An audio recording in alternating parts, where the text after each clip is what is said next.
ICJ oo ku dhawaaqday in markii saddexaad dib loo dhigay kiiska dacwadda badda ee u dhaxaysa dalalka Soomaaliya iyo Kenya iyo dawladda Soomaaliya oo wax lala yaabo ku tilmaamtay hadalka ka soo yeeray ICJ maamulka shirkadda DP World oo wasiirka ka tirsan Somaliland u diiday inay gudaha u galaan dekedda magaalada Berbera diyaarad laga leeyahay dalka isku taga Imaaraadka Carabta oo noqotay tii ugu horeysay ee ka degta magaalada Tel Aviv ee xarunta Yahuudda kana duusha dalalka Carabta Aisha Roman oo ah gabadhii ay afduubka u haysteen ururka Al-Shabaab isla markaana dib loogu celiyay dalka Talyaaniga oo Qur'aan ugu jawaabtay hadallo cunsuriyeysan oo uga soo duulay warbaahinta dalka Talyaaniga taageerayaasha hogaamiyaha afgabidoonka ah ee dalka Liibiya Khalifa Haftar oo laga sifeeyay magaalada Tripoli ee xarunta wadanka Liibiya xeerilaaliyaha qaranka Soomaaliya oo musiibo ku tilmaamay dhoofinta dhuxusha laga rarayo gudaha Soomaaliya madaxweynaha galmudug Axmed Cabdi Kaariye Qoorqoor oo kulan afro u sameeyay xildhibaanada iyo wasiirada maamulka galmudug maxkamadda caalamiga ah ee qaramada ICJ ayaa ku dhawaaqday in mar kale dib loo dhigay waqtiga dhageysiga dacwadda badda ee u dhaxaysa dalalka Soomaaliya iyo Kenya war qoraal oo ka soo baxay maxkamadan oo fadhigeedu yahay magaalada Hague ee wadanka Netherland ayaa lagu sharaxay sababta dib u dhigista iyo waliba jadwalka dambe ee dhageysiga dacwaddaasi u dhaxaysa dalalka Soomaaliya iyo Kenya qoraalkani ka soo baxay maxkamadda qaramada midoobay ee ICJ ayaa loo diray dalalka Soomaaliya iyo Kenya waxaana garsoorka maxkamadaasi uu ku cadeeyay in mar kale dib loo dhigay dhageysiga dacwadda u dhaxaysa dalalka Soomaaliya iyo Kenya kadib markii codsigaasi ay maxkamadda u gudbisay dawladda Kenya iyadoo dhanka kalena garsoorayaashu ay isla eegeen xaaladaha qeyrul caadiga ah ee uu sababay safmarka COVID-19 intaas kadibna maxkamadda ICJ ay go'aansatay in waqtiga furitaanka dhageysiga kiiska laga dhigay 15 bisha Maarso ee sanadka soo socda ee 2021 qoraalkani ka soo baxay maamulka sare ee maxkamadda ICJ lama bixin faahfaahin intaasi ka dheer marka laga soo tago inay qoraalkooda ku cayimeen dib u dhigista kiiskaasi waqtiga la furayo iyadoo dib u dhigistani ay noqonayso markii saddexaad ee kiiskaasi uu dib u dhac ku yimaado isla markaana ay markasta codsigaasi gudbinaysay dawladda wadanka Kenya mas'uuliyiinta dawladda Soomaaliya ayaa si degdeg ah uga falceliyay markii uu gaaray qoraalkani ka yimid magaalada Hague dawladda federaalka ee Soomaaliya waxay ka hadashay go'aanka ka soo baxay maxkamadda ee mar kale dib loogu dhigay dacwaddii badda ee Soomaaliya iyo Kenya oo loo balansanaa in bisha soo socota ee June ay ka bilaabato wadanka Netherland ra'iisul wasaare ku-xigeenka dawladda federaalka ee Soomaaliya Mahdi Maxamed Guuleed oo hogaaminaya guddiga dacwadda u qaabilsan dawladda federaalka ee Soomaaliya ayaa go'aanka maxkamadda ku tilmaamay mid la yaabo mar walba Soomaaliya dalabkeedu wuxuu ahaa in aan dib u dhigis kale lagu samaynin dacwadda laakiin hadda waxaan ku qasbanahay in aan ku qanacno go'aanka maxkamadda ayuu yiri ra'iisul wasaare ku-xigeenka dawladda federaalka ee Soomaaliya oo wax ka yiri hadalka ICJ dhowr jeer oo hore ayaa dib loo dhigay kiiska codsi ka yimid dawladda Kenya dartiisa hase yeeshee waqtigani waxaa loo cuskaday saameynta COVID-19 iyo inaysan suurtagal ahayn in mas'uuliyiinta labada dal ay xaadiraan maxkamadda inta uu wali xawliga ku soconaya safmarka COVID-19 dawladda Soomaaliya ayaa maalmihii la soo dhaafay si weyn uga diidanayd dib u dhigista dacwadda oo Kenya ay dhowr jeer ku guuleysatay codsi ay u dirtay maxkamadaasi 15 bisha Maaj ee sanadka dambe ayaa si rasmi ah loo bilaabi doonaa dacwadda sida ay maxkamaddu cadeysay iyadoo muddo xileedka madaxda hadda ka talisa dawladda federaalka ee Soomaaliya uu ku egyahay 8 bisha Febraayo oo ah bisha ka horeysa xilliga maxkamaddu ay u mudaysay dacwaddaasi ilaa haatan dad badan ayaa isweydiinaya go'aanka ka soo baxay maxkamadda iyo sida ay ugu eexatay dowladda waddanka Kenya iyadoo markii saddexaad ka aqbashay in dib loo dhigo kiiskaasi. dowladda Kenya oo ku socoto qorshe ul mugdi ku tuura isla markaana handadaad ku doonaysa qayb ka mid ah biyaha Soomaaliya ayaa u durbaan tumanaysay muddo dheer inay madmadow geliso kiiskaasi. isla markaana waxa ka muuqatay inaysan doonaynin inay marnabo hor timaado maxkamadda isla markaana qaab kale loo xalliyo arrintaasi. wasiirka ka tirsan xukuumadda Soomaaliland oo safar shaqo ku tagay magaalada Berbera ee xarunta gobolka Saaxil ayaa loo diiday inay gudaha u galaan dekada weyn ee magaalada Berbera. wasiiradan oo ahaa wasiirka howlaha guud iyo guryeynta ee Soomaaliland, wasiirka maalgashiga Soomaaliland ayaa maamulka shirkadda DB Wall ee laga leeyahay dalka isku taga Imaaraadka Carabta oo gacanta ku haysa dekadaasi ay u diideen inay gudaha u galaan dekada si ay u soo indheeyaan. ila lagu kalsoon yahay ayaa warbaahinta u xaqiijiyay in wasiiradan iyo wafdiga ay hogaaminayeen laga celiyay albaabka dekada magaalada Berbera. intaasi kadibna loo sheegay inaanay galaynin gudaha dekada si sababa aan loo xaqiijin awgood.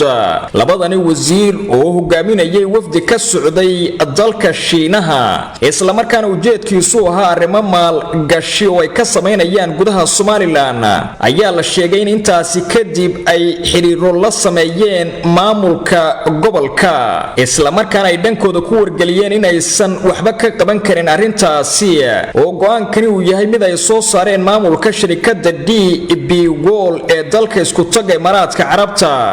taasoo muddo hore la wareegtay gacan ku haynta marsadaasi Berbera. labada wasiir ayaa la sheegay inay cara awgeed si degdeg ah uga soo baxeen magaalada Berbera oo qorshahoodu ahaa markii hore inay ku sugnaadaan muddo 2 maalmood. wasiirada ayaa la sheegay in cabashadooda iyo dhacdadu siday u dhacdayba ay u gudbiyeen madaxweynaha Soomaaliland Muuse Biixi Cabdi.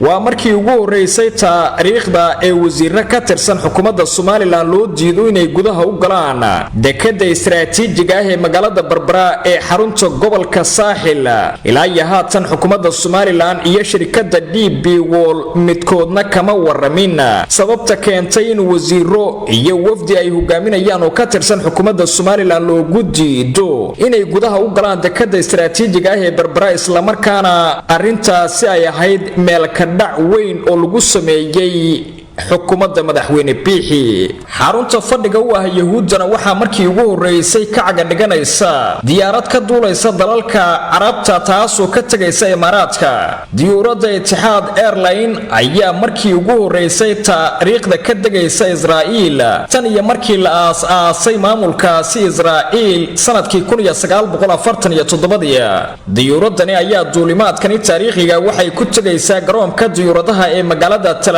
Aviv iyaduna ka duulaysa garoonka istiraatiijiga ah ee magaalada Dubai ee xarunta waddanka isku taga Imaaraadka Carabta.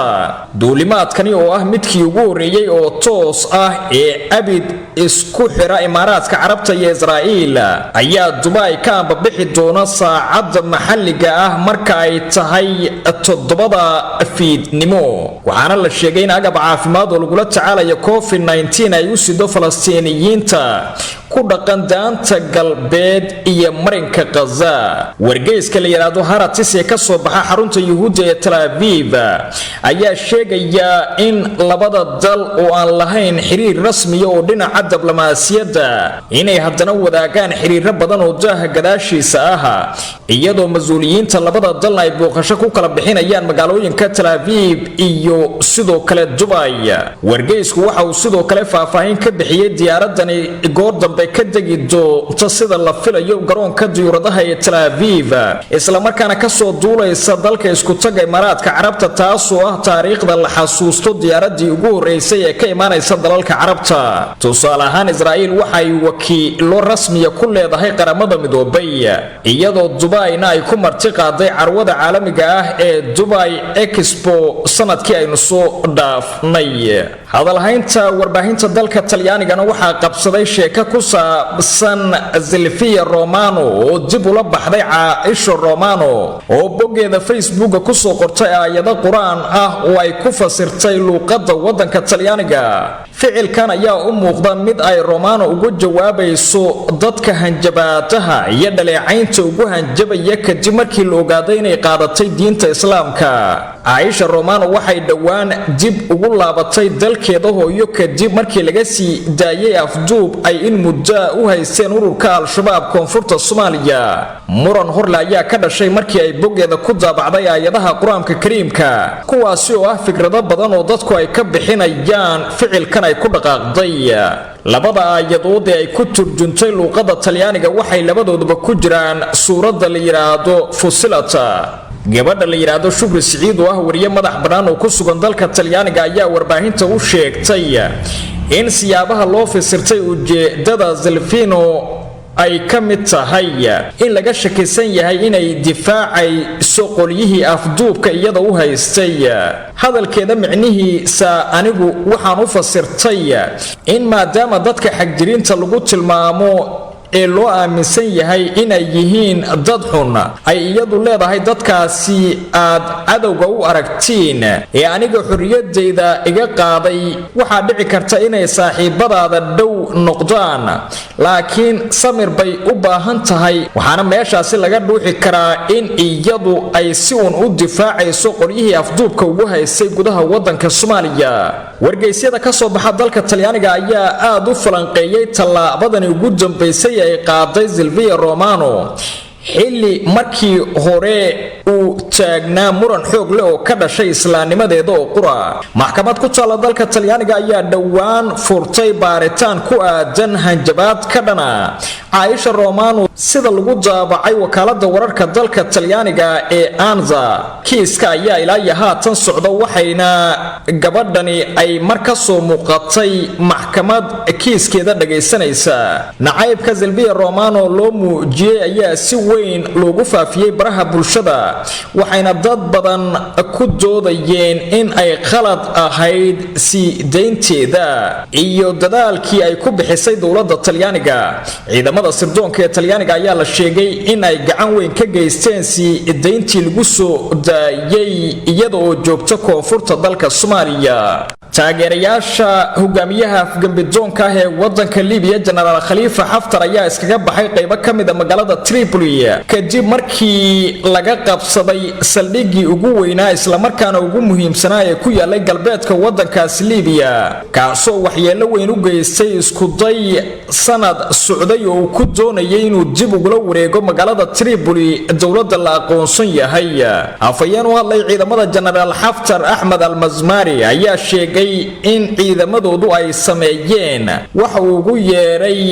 dib u qaabayn iyo isku qaybin la xiriirta dagaal cusub oo ay ku wajahayaan dawladda qaramada midoobay oo ay gacan siinayaan militariga Turkiga. ciidamada Haftar ayaa sanad waday dagaal ay ku doonayaan inay ku qabsadaan caasimadda Liibiya ee Tripoli oo xarun u ah dawladda qaramada midoobay taageerto ee ra'iisul wasaare Faiz al-Sarraj. dagaalogahani reer Liibiya ee Khalifa Haftar ayaa waxa taageero siinaya dawladaha Imaaraadka Carabta, Masar iyo Russia waxaana looga guuleystay duulaan ay si weyn u birtaartay dawladda Turkiga oo laga qaaday galbeedka iyo koonfurta waddankaasi Liibiya. ciidamada dawladda la aqoonsan yahay ee Liibiya waxay dhawaan la wareegeen saldhig aad muhiim u ah oo ay lahaayeen ciidamada cirka ee dalka Liibiya kaasoo lagu magacaabo Al-Watiya waxaana qabsaday ciidamada dawladda la aqoonsan yahay iyadoo laga sifeeyay taageerayaasha Haftar. ciidamadu markii ay si buuxda loo wareegeen saldhigaasi way ku dul dabaaldegeen waxayna ku sheegeen in guushani ay tahay mid lagu xoreeyay dhammaan galbeedka waddankaasi Liibiya. hase yeeshee Ahmed al-Mazmari ayaa sheegay in ay saldhiga uga baxeen go'aan muddo la qorsheynayay oo xeelad dagaal isla markaana ay uga tageen kaliya qalab aan loo baahnayn. wasiirka wasaaradda arrimaha gudaha ee dalka Liibiya ayaa qoraal uu soo dhigay bartiisa Twitterka ku yiri fursadaha guul ee Haftar imika waa eber kadibna waxaynu ku sii siqi doonaa meelaha kale kadib guusheena Al-Watiya. maleeshiyada Xaftar ayaa saldhigga ka soo qaadi jiray weerarada dhinaca cirka ah ee ka geysanayaan magaalada Tripoli iyo xarumaha muhiimka ah ee dawladda ay qaramada midoobay taageerto. xeer ilaaliyaha dawladda federaalka ee Soomaaliya Suleymaan Maxamed Maxamuud ayaa ka codsaday hay'adaha ammaanka ee dawladda Soomaaliya in ay ka qayb qaataan baaritaan shakhsiyaad lagu eedeynayo inay ka qayb yihiin dhoofinta dhuxusha iyo xaalufinta dhirta ee dalka Soomaaliya. waxa uu sheegay in xaalufinta deegaanka iyo dhoofinta dhuxushu ay tahay musiibo qaran oo halis ku ah badqabka deegaanka iyo duunyada markaasi ku nool dalka Soomaaliya. xafiiska xeer ilaalinta guud ee qaranka waxa uu gacanta ku hayaa baaritaano loogu raad joogo ganacsiyo ku lug leh xaalufinta deegaanka, dhoofinta dhuxusha iyo daabulka iyo ka ganacsiga dadkaasi ayaa lagu yiri war qoraal oo ka soo baxay xafiiska xeer ilaaliyaha qaranka. waxa uu intaasi ku daray in dhammaan laamaha baarista ee booliiska ee guud ahaan qaranka iyo hay'adaha dalka ee doorka ku leh ka qayb qaadashada baaritaanadaasi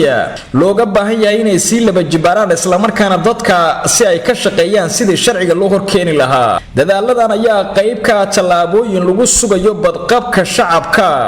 iyo go'aanada lagula dagaalamayo xaalufinta deegaanka ayaa lagu yiri sidoo kale qoraalka.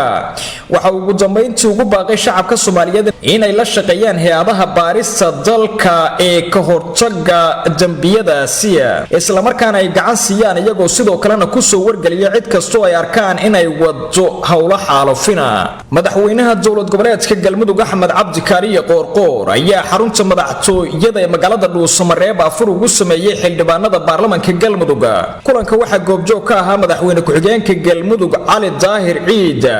wasiirada cusub ee maamulka Galmudug iyo qaar ka mid ah xildhibaanada dawladda federaalka ee Soomaaliya. waxaana kulankaasi ujeedadiisu ay ahayd mahadcelin iyo xoojinta wada shaqaynta laamaha maamulka Galmudug iyo baarlamaanka. madaxweynaha Galmudug Axmed Cabdi Kaariye Qoorqoor ayaa golaha baarlamaanka uga mahadnaqay gudashada waajibaadkooda dastuuriga ah iyo kalsoonisiinta golaha wasiirada ee dowlad goboleedka Galmudug. waxa uu sidoo kale mahadcelin u jeediyay xildhibaano ka tirsan dowladda Soomaaliya oo uu sheegay inay si weyn uga soo shaqeeyeen howlaha maamul dhisidda ee Galmudug.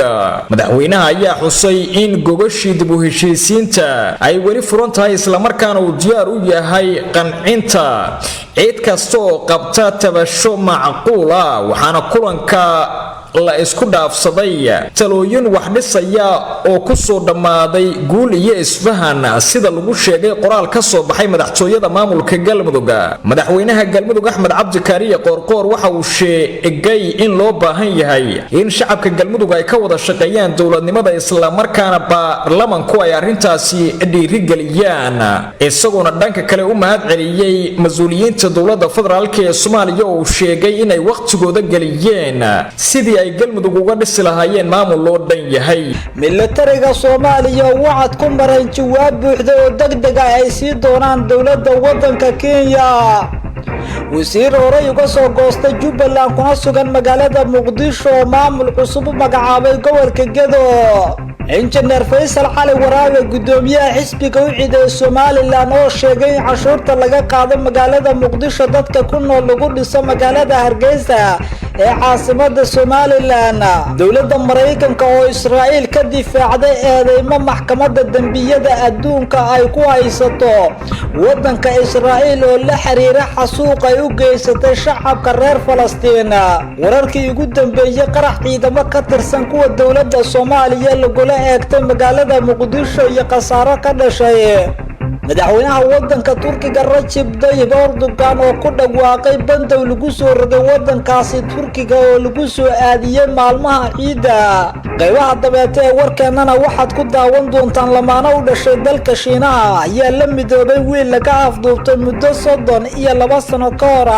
la ka horreeyna militariga Soomaaliya ayaa waxaad ku mareen jawaab buuxda oo degdeg ah ay sii doonaan dawladda waddanka Kenya.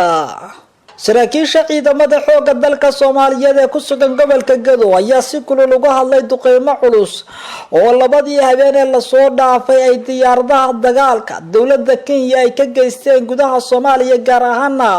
gobolka Gedo ee koonfurta wadankeena Soomaaliya. Khasaaro nafeed iyo mid hantiyadeed ayaa ka dhashay duqeymaha dowladda Kenya ay ka fulisay gobolka Gedo. dad rayada ayaa ku dhintay kuwaasoo xoolahooda iyo duurkooda joogay sida ay sheegeen saraakiisha ciidamada dowladda. ana duqeymahaasi dowladda Kenya ay la beegsatay habeenadii la soo dhaafay tuulooyin ka tirsan gobolka Gedo sida Cawso Qurun iyo sidoo kale Kakuma iyo Lafgeeri iyo sidoo kale deegaano kale oo ka tirsan gobolka Gedo halkaasoo dhammaantoodba la sheegay in lagu bartilmaameedsaday dad shacaba.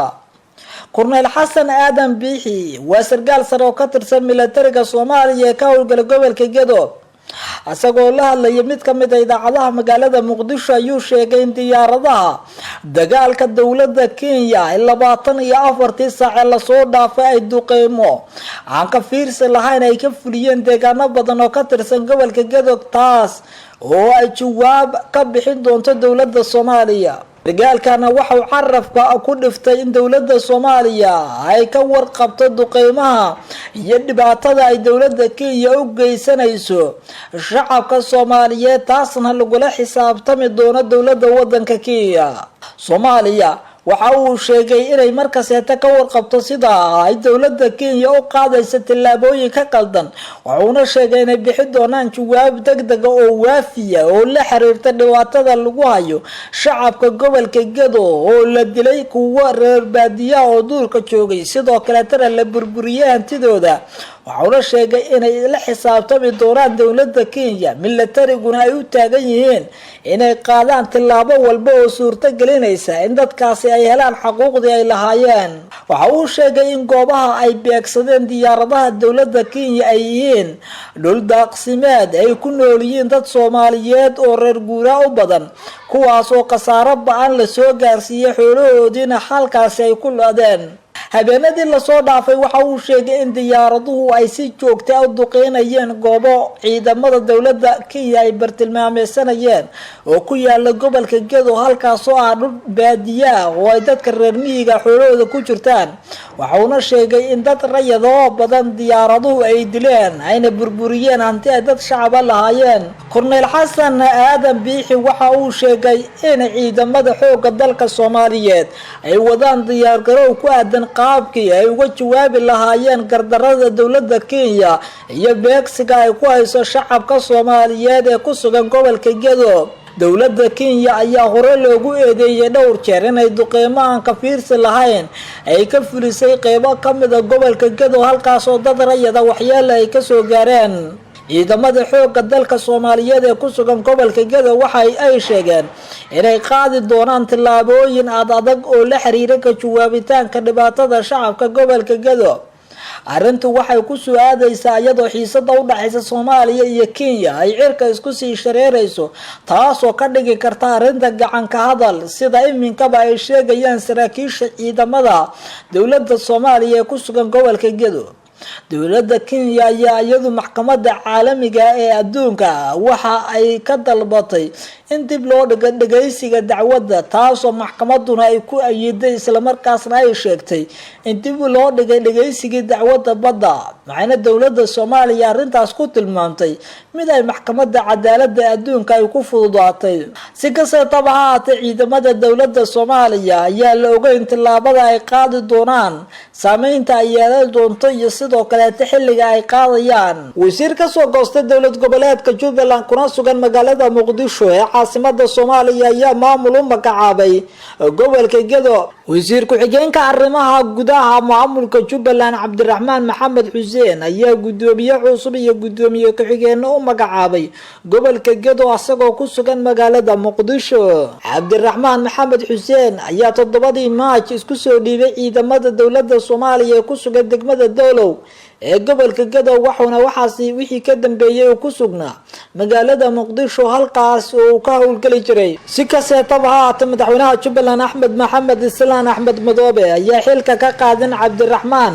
Maxamed Xuseen waxa uuna wali uusan soo dhisin kala wasiiro oo ku buuxinaya meelaha banaan Cabdiraxmaan ayaa gudoomiyaha cusub ee gobolka Gado u magacaabay Ismaan Nuur Xaaji Macalimo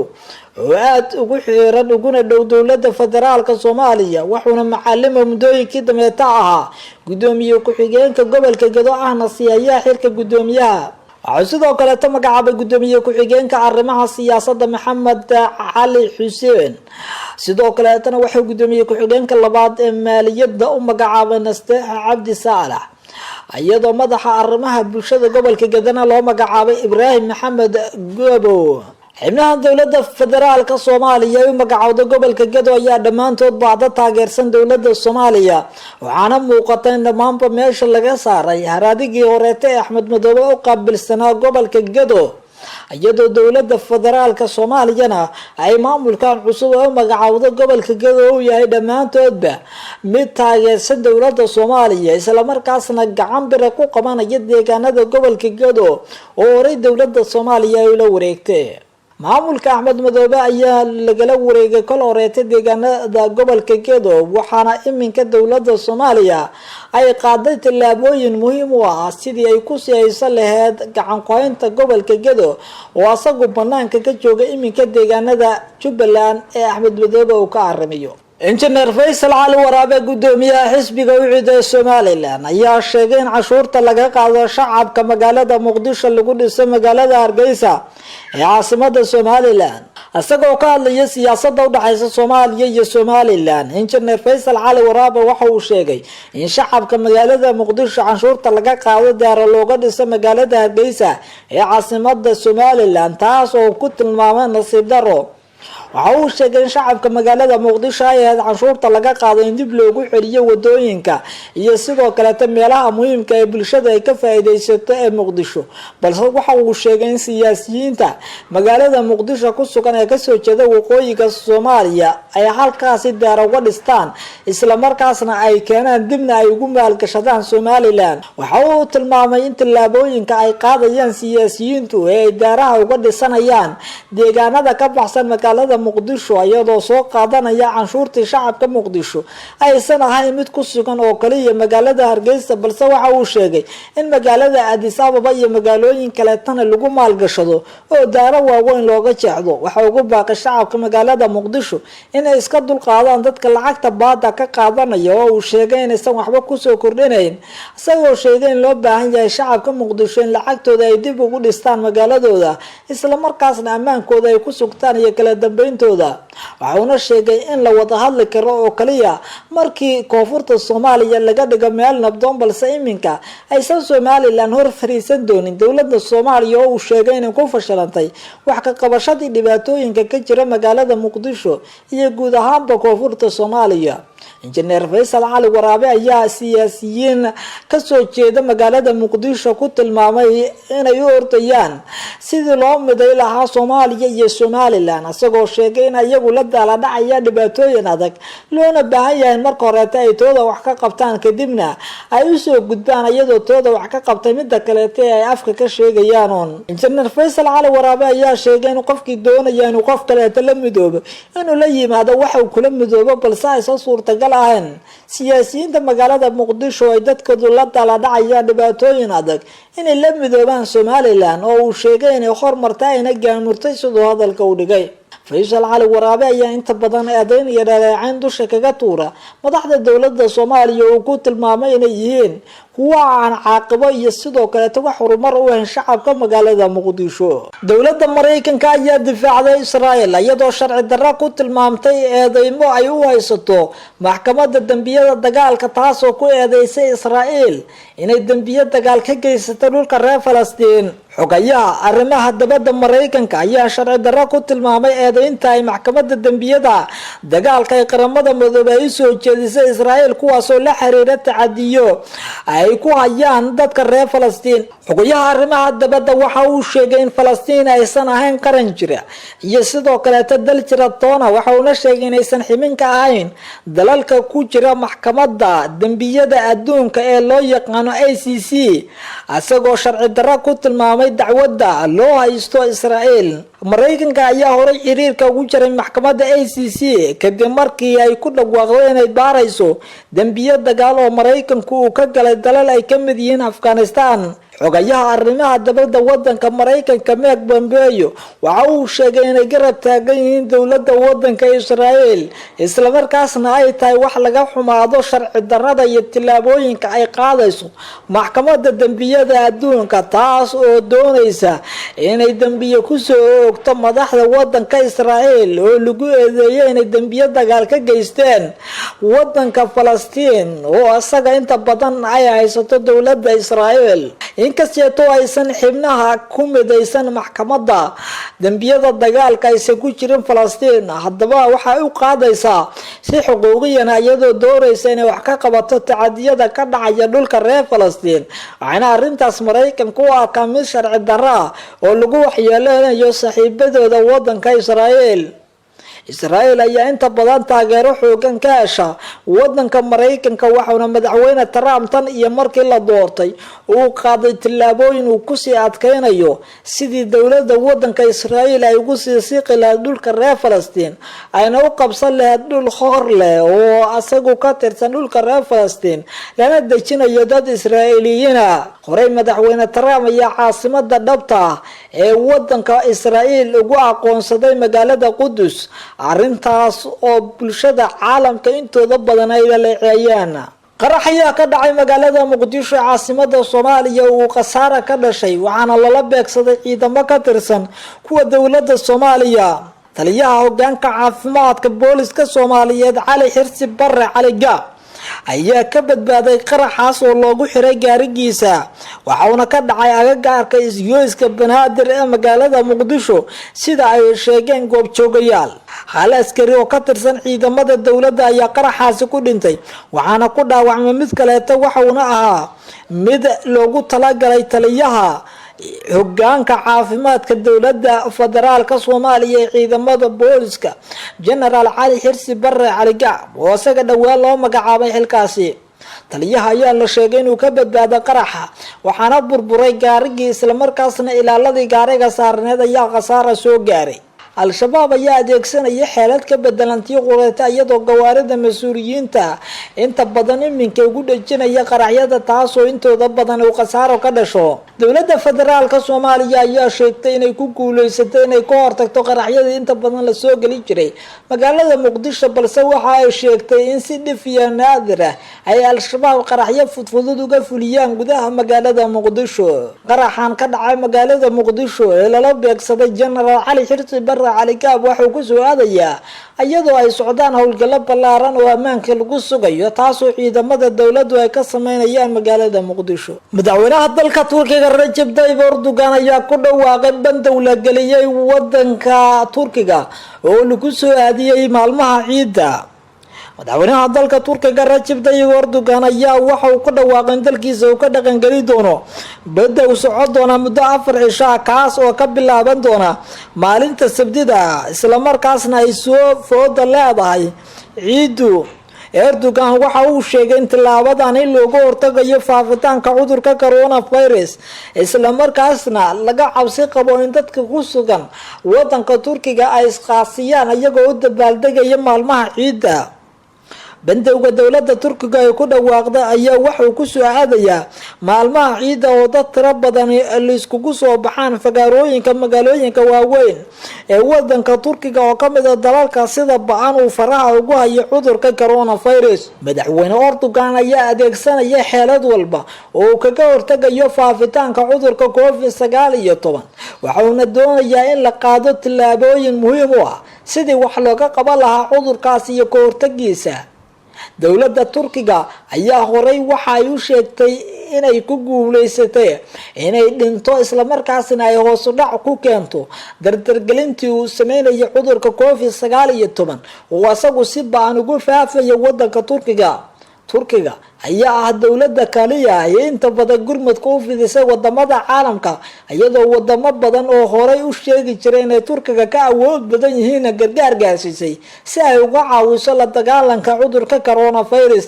madaxweyne Erdogan ayaa faray laamaha kala duwan ee ku shuqulka leh arrimaha amniga inay qaadaan tillaabooyin ay ku dhaqangelinayaan bandowgaas isla markaasna ay ku yareynayaan faafitaanka cudurka coronavirus. maalmaha ciida ayaa dunida oo dhan waxaa ka jirta cabsi ku aadan haddii dadku isku soo baxaan in faafitaanka cudurka covid uu noqdo mid si degdeg ku faafaya, taas oo wadamada qaarkood ay u sameynayaan qorshooyin ay uga hortagayaan halka qaarkoodna ay bandow adag saarayaan shacabkooda si ay u xakameeyaan faafitaanka cudurka. lamaana u dhashay dalka Shiinaha ayaa la midoobay wiil laga afduubtay muddo ka badan 32 sano kahor. Mooyin ayaa laga afduubtay hotel hortiisa isagoo 2 sano jir ah xilli uu aabihiis biyo ku maqnaa. waxay waalidiintiisu ka baadigoobayaan gudaha wadanka Shiinaha oo dhan,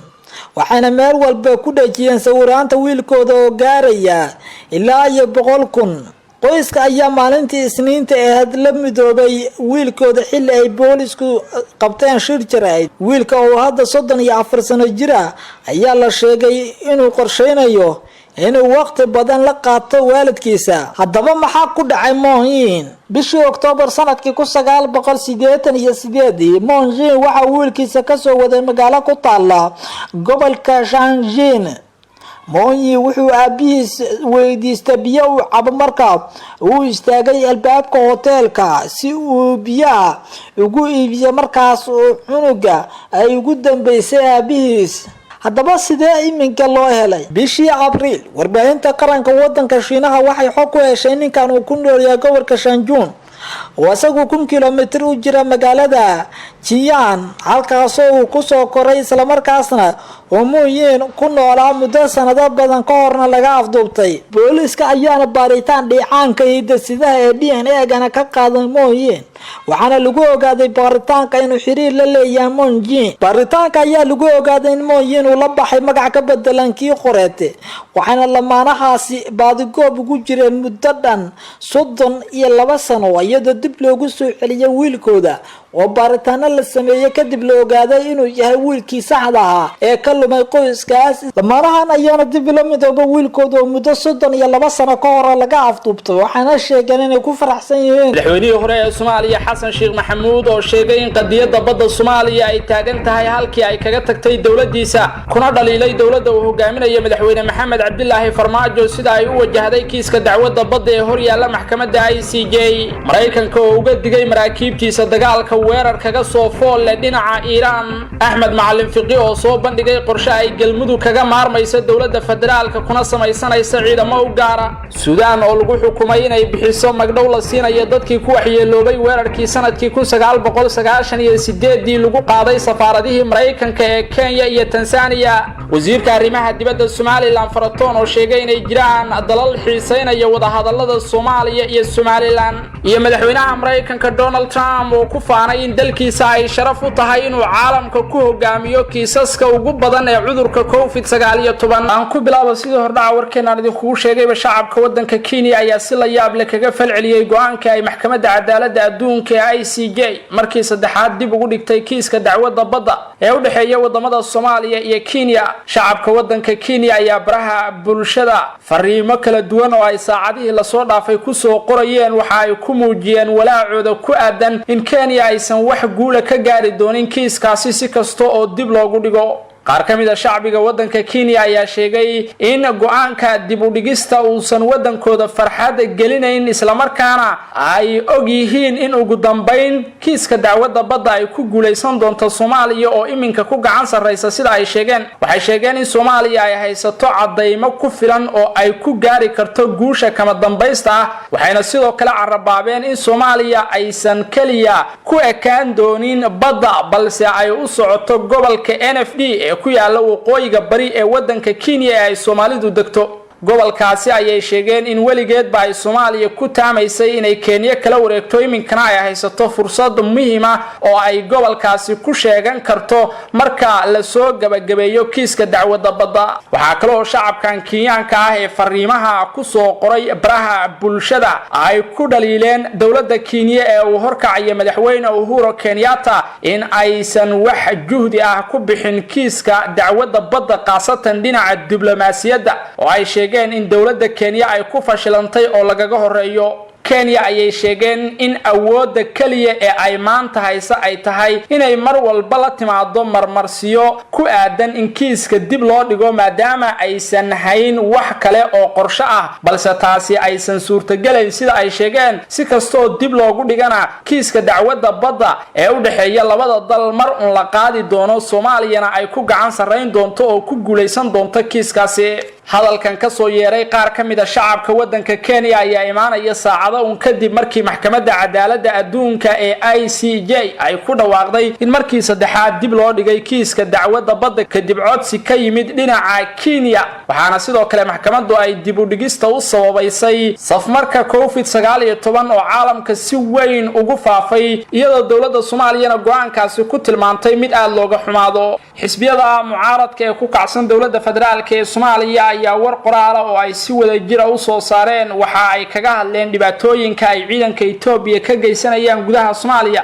waxayna dalbadeen in ciidanka Itoobiya ay si degdeg ah uga baxaan gudaha Soomaaliya. qoraal wada jir ah oo ay isbahaysiga xisbiyada mucaaradku ay si wada jir ah ugu direen guddoonka labada aqal ee baarlamaanka Soomaaliya iyo Midowga Afrika lana ogeysiyay golaha amniga ee qaramada midoobay xafiiskiisa Soomaaliya, Mareykanka, UK, Midowga Yurub, ururka dalalka islaamka iyo dalalka ciidamadu ka joogaan Soomaaliya ayaa lagu cambaareeyay ciidamada Itoobiya ka jooga Soomaaliya ee aan ka tirsanayn hawlgalka nabadgelyada Midowga Afrika ee AMISOM kuwaasi oo lagu tilmaamay inay si sharci darro ah ku joogaan gudaha Soomaaliya oo ay geysanayaan falal ay ka xumaadeen guud ahaan shacabka Soomaaliyeed. qaasatan xisbiyada mucaaradku waxay sheegeen in ciidanka Itoobiya ee dhawaan soo riday diyaaradii gargaarka u siday shacabka degmada Bardaale ay ahaayeen kuwa aan ka tirsanayn hawlgalka AMISOM loona baahan yahay in dalka laga saaro. waxaa lagu sheegay qoraalka in joogitaanka ciidamada Itoobiya ee gudaha Soomaaliya uu halis ku yahay amniga iyo qarannimada Soomaaliya isla markaana ay faragelin ku sameeyeen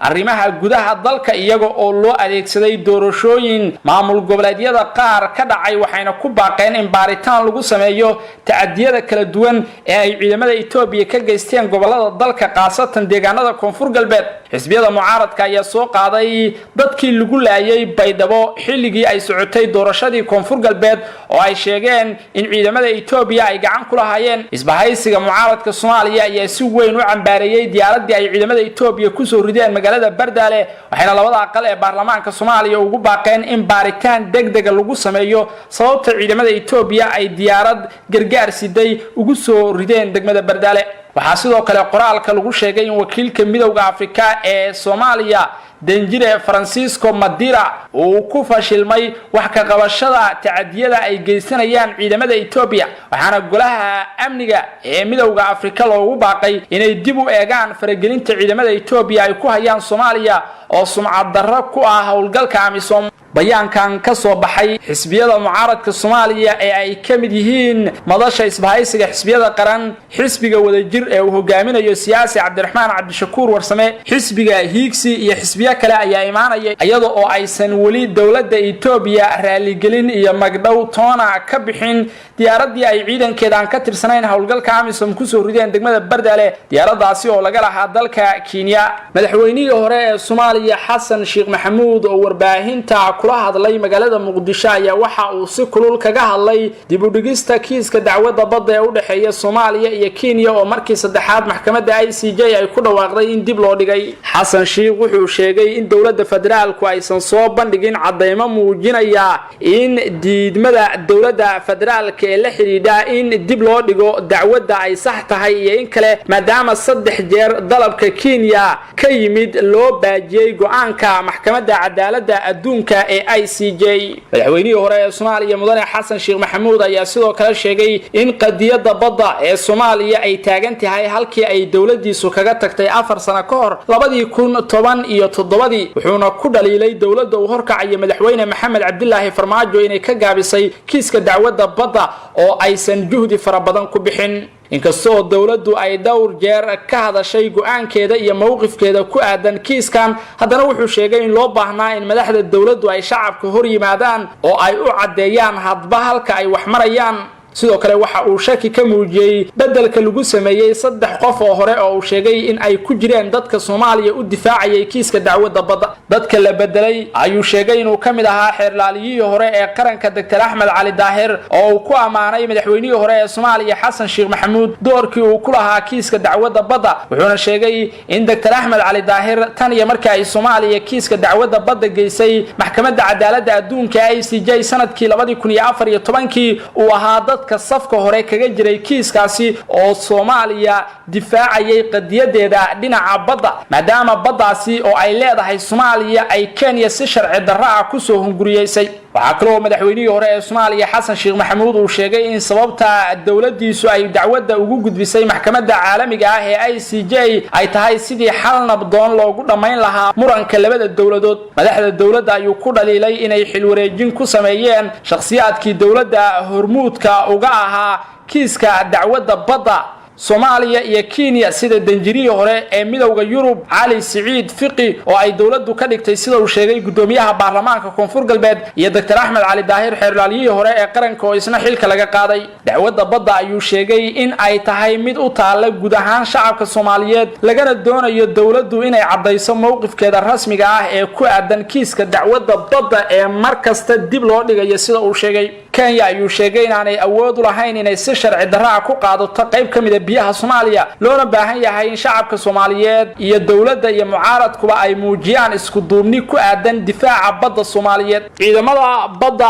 Mareykanka ayaa soo saaray digniin dhanka badda ah oo uu Mareykanku ku amray maraakiibtiisa ku sugan gacanka Persian iyo badda Carbeed in masaafo ka yar 100 mitir aysan u soo jirsan halkaasi ciidamada Mareykanku haddii kale ay Qatar wajihi doonaan dhinaca Iran kaga imaan doonta Iran ayaa sheegtay inay sii wadi doonto hawlgaladeeda joogtada ah ee gacanka Persian iyo badda Oman inkastoo digniin cusub oo militariga Mareykanku ay bixinayaan iyo talaabooyinka difaaca haddii maraakiibta dagaalka ee Mareykanku ay u soo dhawaadaan maraakiibta hubaysan meel 100 mitir u jirta ay Qatar cusub sababi karto keeni kartana inay isku dhacaan labada ciidan sargaal sare oo Iran ah ayaa u sheegay wakaaladda wararka ee IRNA in dawladda Iran ay sii wadi doonto hawlgaladeeda oo aanay marnaba u baajin doonin goodinta iyo hanjabaadaha isdaba joogga ah ee ka imaanaya Washington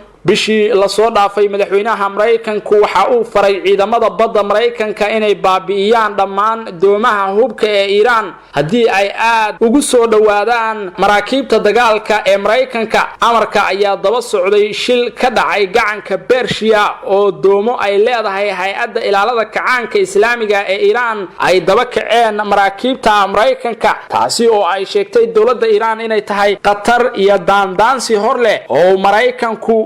la doonayo Iran waxa ay dhaleecaysay talaabadaasi iyadoo sheegtay in carqalad ay ku tahay amniga gobolka waxayna Mareykanka uga digtay diyaarinta qorshe kasta oo military oo uu ku wajahayo dalka Iran waxa kale oo dawladda Iran ay sheegaysaa in maraakiibteeda dagaalku ay xor u yihiin inay ku socdaalaan gacanka Persian iyo badda Omanba isla markaana halkaasi ay horay hawlgal uga wadeen balse maraakiibta dagaalka ee Mareykanku ay doonayaan in hawlgallo ay Iran ku daandaansanayaan ay halka ku yimaadaan isku dhaca laga cabsi qabo in uu dhexmaro maraakiibta dagaalka ee wadamada Iran iyo Mareykanka ayaa imaanaya xilli ay jirto qatarta weyn ee cudurka COVID-19 ee caalamka dhan haysata isla markaana dunida oo dhan hoos loo dhigay isku dhacyadii iyo shaqaaqooyinkii ka socday wasiirka amniga ee dowlad goboleedka Galmudug Axmed Macalin Fiqa ayaa sheegay inay ku hawlan yihiin qorshe ay Galmudug ku samaysanayso ciidamo u gaar ah oo isugu jira booliis iyo daraawiish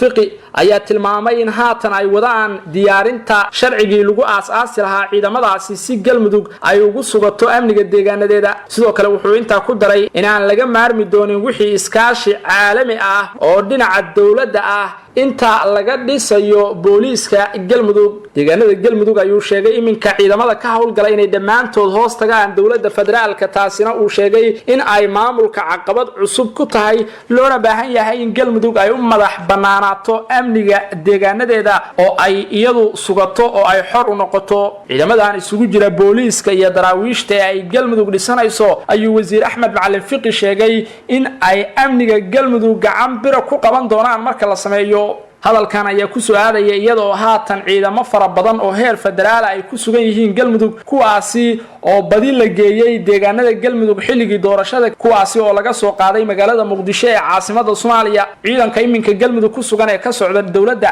ayaa isugu jira ciidamada kumaandooska ee gorgor danab ciidanka haramcad iyo kuwa booliis ah oo iminka ka howlgala deegaanada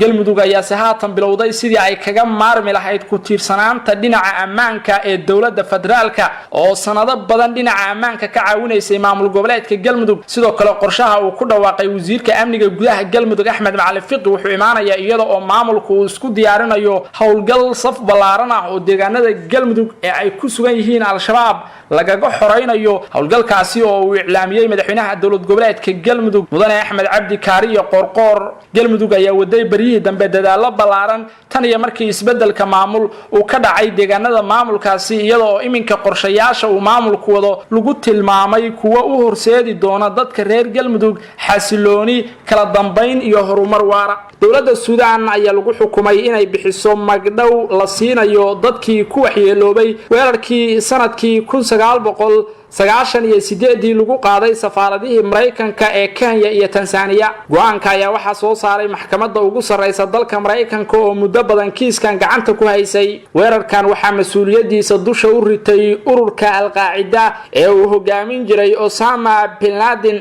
in ka badan 200 oo qof ayaa ku dhimatay halka kumanaan qof oo kale ay ku dhaawacmeen Suudaan ayaa lagu eedeeyay in ururka al-Qaacida iyo hogaamiyahooda Osama bin Laden ay farsamo ahaan iyo dhaqaale ahaanba ay u taageertay sidii ay u weerari lahaayeen safaaradaha Mareykanka uu ku leeyahay Tansaaniya iyo sidoo kale Kenya go'aanka maxkamadda ayaa waxa soo hoosgalaya muwaadiniintii Mareykanka shaqaalihii safaaradda iyo qandaraaslayaashii weerarka ay waxyeeladu ka soo gaadhay go'aankan waxa uu ku soo beegmayaa xilli dawladda cusub ee Suudaan ay wado dadaalo ay ku doonayso in Mareykanka uu Suudaan ka saaro liiska wadamada maalgeliya argagixisada oo kol hore lagu daray Suudaan sida ay wakaalada wararka ee Reuters ka soo xigatay qareenkii u doodayay Suudaan Christopher Cullen go'aanka ay gaartay maxkamadda ugu sareysa Mareykanka ayaa waxa micnihiisu yahay in Suudaan ay bixiso lacag dhan 800 milyan oo dollar 9 sano ka hor garsooraha maxkamadda heer federaal ee magaalada Washington ayaa waxa uu go'aamiyay in Suudaan ay tahay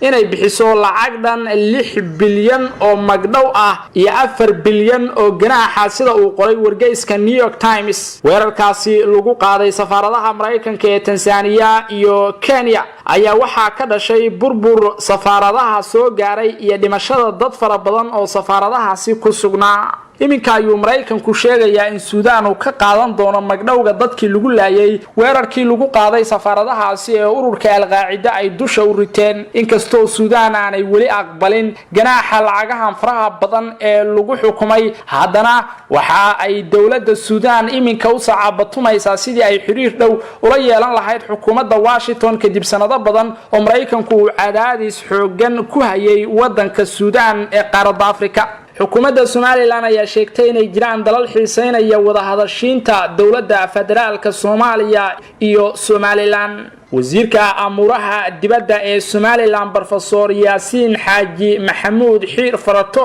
oo la hadlayay warbaahinta gudaha ee Somaliland ayaa sheegay in wada hadallada iminka la doonayo in dib boorka lagaga jafo isla markaana ay yihiin kuwa ay dani ugu jirto dadka reer Somaliland oo muddo doonayay in ay noqdaan dal ka gooni ah Soomaaliya inteeda kale wadamada xiiseynaya wada hadallada oo ay horay uga mid ahaayeen Turkiga, Ethiopia, Mareykanka iyo Djibouti ayuu sheegay inay ku soo kordheen dalal cusub sida Sweden oo sheegay iminka inay doonayso in wadahadalada ay qayb ka noqoto isagoo oo sheegay in Somaliland ay rajaynayso in wadahadalada ay guul muhiim ah ka gaadho isla markaana ay ku guuleysato qadiyadeeda go'aansataaga waxa kale oo uu sheegay in wadahadalada ay door ku leeyihiin qaramada midoobay midowga Afrika iyo midowga Yurub iyo qaar kamid ah wadamada Carbeed wasiirka ayaa soo hadal qaaday xiriirka Somaliland iyo beesha caalamka iyo dadaalada ixtiraaf raadinta wuxuuna sheegay iminka inuu wanaagsan yahay cilaaqaadka ay Somaliland la leedahay wadamada beesha caalamka qaasatan midowga Yurub iyo sidoo kale qaramada midoobay oo sheegay in Somaliland ay ka caawiyaan dadaalada ay iminka ku jirto sida la dagaalanka cudurka COVID-19 iyo mashaariicda horumarineed ee deegaanada Somaliland ka socda hase yeeshee wuxuu wasiirku walaac ka muujiyay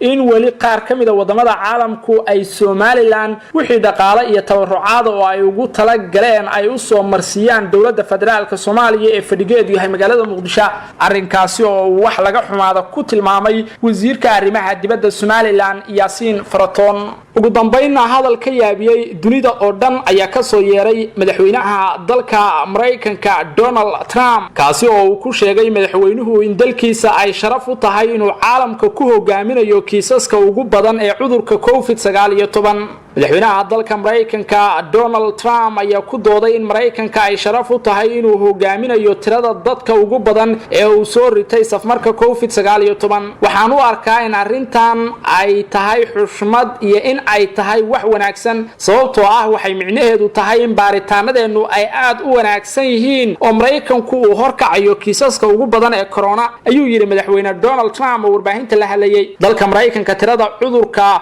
ugu dhimatay ayaa gaaraysa ku dhawaad 92,000 oo qof sida lagu sheegay warbixinadii ugu dambeeyay ee ka soo baxay hay'adaha caafimaadka ee Mareykanka waxa uu Mareykanku iminka yahay dalka horkacaya kiisaska ugu badan ee dadka uu soo ritay caalamka cudurka COVID-19 tirada dadka uu ku dhacay cudurka coronavirus ee dalka Mareykanka ayaa kor u dhaafaysa 1.5 milyan oo qof waxaana tani ay ka dhigan tahay in Mareykanku uu wali si ahaan doono dalka koobaad ee caalamka ee saameynta ugu daran uu ku yeeshay cudurka COVID-19 arrinkaasi oo madaxweyne Donald Trump uu sheegay in dalkiisa ay sharaf u tahay una ku faani doono Mareykanku inuu yahay dalka koobaad ee caalamka ku horkacaya kiisaska coronavirus kulantiba aan wanaagsan daawadayaal halkani waa Somali State Media Network wararka Soomaaliya idinkaga helana waxaa ka mid maxkamadda ICJ oo ku dhawaaqday in markii saddexaad dib loo dhigay kiiska dacwadda badda ee u dhaxaysa dalalka Soomaaliya iyo Kenya iyo dawladda Soomaaliya oo wax lala yaabo ku tilmaamtay hadalka ka soo yeeray ICJ maamulka shirkadda DP World oo wasiirka ka tirsan Somaliland u diiday inay gudaha u galaan dekedda magaalada Berbera diyaarad laga leeyahay dalka isku taga Imaaraadka Carabta oo noqotay tii ugu horeysay ee ka degta magaalada Tel Aviv ee xarunta Yahuudda kana duusha dalalka Carabta Aisha Roman oo ah gabadhii ay afduubka u haysteen ururka Al-Shabaab isla markaana dib loogu celiyay dalka Talyaaniga oo Qur'aan ugu jawaabtay hadallo cunsuriyeysan oo uga soo duulay warbaahinta dalka Talyaaniga taageerayaasha hogaamiyaha afgabidoonka ah ee dalka Liibiya Khalifa Haftar oo laga sifeeyay magaalada Tripoli ee xarunta wadanka Liibiya xeerilaaliyaha qaranka Soomaaliya oo musiibo ku tilmaamay dhoofinta dhuxusha laga rarayo gudaha Soomaaliya madaxweynaha Galmudug Axmed Cabdi Kaariye Qoorqoor oo kulan afro u sameeyay xildhibaanada iyo wasiirada maamulka Galmudug maxkamadda caalamiga ah ee qaramada midoobay ee ICJ ayaa ku dhawaaqday in mar kale dib loo dhigay waqtiga dhageysiga dacwadda badda ee u dhaxaysa dalalka Soomaaliya iyo Kenya war qoraal oo ka soo baxay maxkamadan oo fadhigeedu yahay magaalada Hague ee wadanka Netherland ayaa lagu sharaxay sababta dib u dhigista iyo waliba jadwalka dambe ee dhageysiga dacwaddaasi u dhaxaysa dalalka Soomaaliya iyo Kenya qoraalkani ka soo baxay maxkamadda qaramada midoobay ee ICJ ayaa loo diray dalalka Soomaaliya iyo Kenya waxaana garsoorka maxkamadaasi uu ku cadeeyay in mar kale dib loo dhigay dhageysiga dacwadda u dhaxaysa dalalka Soomaaliya iyo Kenya kadib markii codsigaasi ay maxkamadda u gudbisay dowladda Kenya iyadoo dhanka kalena garsoorayaashu ay isla eegeen xaaladaha qeyrul caadiga ah ee uu sababay safmarka COVID-19 intaas kadibna maxkamadda ICJ ay go'aansatay in waqtiga furitaanka dhageysiga kiiska laga dhigay 15 bisha Maarso ee sanadka soo socda ee 2021 qoraalkani ka soo baxay maamulka sare ee maxkamadda ICJ lama bixin faahfaahin intaasi ka dheer marka laga soo tago inay qoraalkooda ku cayimeen dib u dhigista kiiskaasi waqtiga la furayo iyadoo dib u dhigistani ay noqonayso markii saddexaad ee kiiskaasi uu dib u dhac ku yimaado isla markaana ay markasta codsigaasi gudbinaysay dowladda waddanka Kenya mas'uuliyiinta dowladda Soomaaliya ayaa si degdeg ah uga falceliyay markii uu gaaray qoraalkani ka yimid magaalada Hague dowladda federaalka ee Soomaaliya waxay ka hadashay go'aanka ka soo baxay maxkamadda ee mar kale dib loogu dhigay dacwadii badda ee Soomaaliya iyo Kenya oo loo ballansanaa in bisha soo socota ee June ay ka bilaabato waddanka Netherland ra'iisul wasaare ku-xigeenka dowladda federaalka ee Soomaaliya Mahdi Maxamed Guuleed oo hogaaminaya guddiga dacwadda u qaabilsan dowladda federaalka ee Soomaaliya ayaa go'aanka maxkamadda ku tilmaamay mid la yaabo mar walba Soomaaliya dalabkeedu wuxuu ahaa in aan dib u dhigis kale lagu samaynin dacwadda laakiin hadda waxaan ku qasbanahay in aan ku qanacno go'aanka maxkamadda ayuu yiri ra'iisul wasaare ku-xigeenka dowladda federaalka ee Soomaaliya oo wax ka yiri hadalka ICJ dhowr jeer oo hore ayaa dib loo dhigay kiiska codsi ka yimid dowladda Kenya dartiisa hase yeeshee waqtigani waxaa loo cuskaday saameynta COVID-19 iyo inaysan suurtagal ahayn in mas'uuliyiinta labada dal ay xaadiraan maxkamadda inta uu wali xawliga ku soconaya safmarka COVID-19 dowladda Soomaaliya ayaa maalmihii la soo dhaafay si weyn uga diidanayd dib u dhigista dacwadda oo Kenya ay dhowr jeer ku guuleysatay codsi ay u dirtay maxkamadaasi 15 bisha Maaj ee sanadka dambe ayaa si rasmi ah loo bilaabi doonaa dacwadda sida ay maxkamaddu cadeysay iyadoo muddo xileedka madaxda hadda ka talisa dowladda federaalka ee Soomaaliya uu ku egyahay 8 bisha Febraayo oo ah bisha ka horeysa xilliga maxkamaddu ay u mudaysay dacwaddaasi ilaa haatan dad badan ayaa isweydiinaya go'aanka ka soo baxay maxkamadda iyo sida ay ugu eexatay dowladda waddanka Kenya iyadoo markii saddexaad ka aqbashay in dib loo dhigo kiiskaasi dowladda Kenya oo ku socoto qorshe ul mugdi ku tuura isla markaana handadaad ku doonaysa qayb ka mid ah biyaha Soomaaliya ayaa u durbaan tumanaysay muddo dheer inay madmadow geliso kiiskaasi isla markaana waxa ka muuqatay inaysan doonaynin inay marnabo hor timaado maxkamadda isla markaana qaab kale loo xalliyo arintaasi wasiirka ka tirsan xukuumadda Soomaaliland oo safar shaqo ku tagay magaalada Berbera ee xarunta gobolka Saaxil ayaa loo diiday inay gudaha u galaan dekada weyn ee magaalada Berbera wasiiradan oo ahaa wasiirka howlaha guud iyo guryeynta ee Soomaaliland wasiirka maalgashiga Soomaaliland ayaa maamulka shirkadda DB World ee laga leeyahay dalka isku taga Imaaraadka Carabta oo gacanta ku haysa dekadaasi ay u diideen inay gudaha u galaan dekadaasi ay u soo indheeyaan ila lagu kalsoon yahay ayaa warbaahinta u xaqiijiyay in wasiiradan iyo wafdiga ay hogaaminayeen laga celiyay albaabka dekada magaalada Berbera intaasi kadibna loo sheegay inaanay galaynin gudaha dekada si sababa aan loo xaqiijin awgood labadani wasiir oo hogaaminayay wafdi ka socday dalka Shiinaha isla markaana ujeedkiisu ahaa arrimo maalgashi oo ay ka sameynayaan gudaha Soomaaliland ayaa la sheegay in intaasi kadib ay xiriiro la sameeyeen maamulka gobolka isla markaana ay dhankooda ku wargeliyeen inaysan waxba ka qaban karin arintaasi oo go'aankani uu yahay mid ay soo saareen maamulka shirkadda DB World ee dalka isku taga Imaaraadka Carabta taasoo muddo hore la wareegtay gacan ku haynta marsadaasi Barbara. Labada wasiir ayaa la sheegay inay cara awgeed si degdeg ah uga soo baxeen magaalada Barbara oo qorshahoodu ahaa markii hore inay ku sugnaadaan muddo 2 maalmood. Wasiirada ayaa la sheegay in cabashadooda iyo dhacdadu siday u dhacdayba ay u gudbiyeen madaxweynaha Soomaaliland Muuse Biixi Cabdi.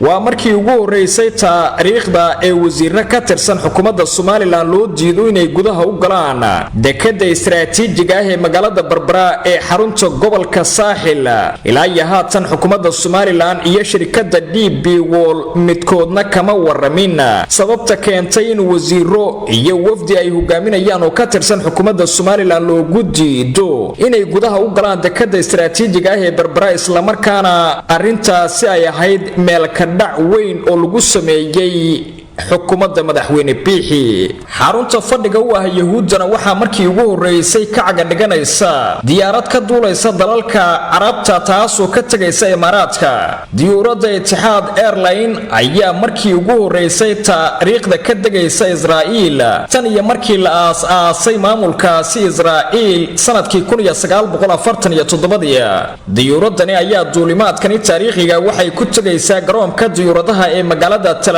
Aviv iyaduna ka duulaysa garoonka istiraatiijiga ah ee magaalada Dubai ee xarunta wadanka isku taga Imaaraadka Carabta.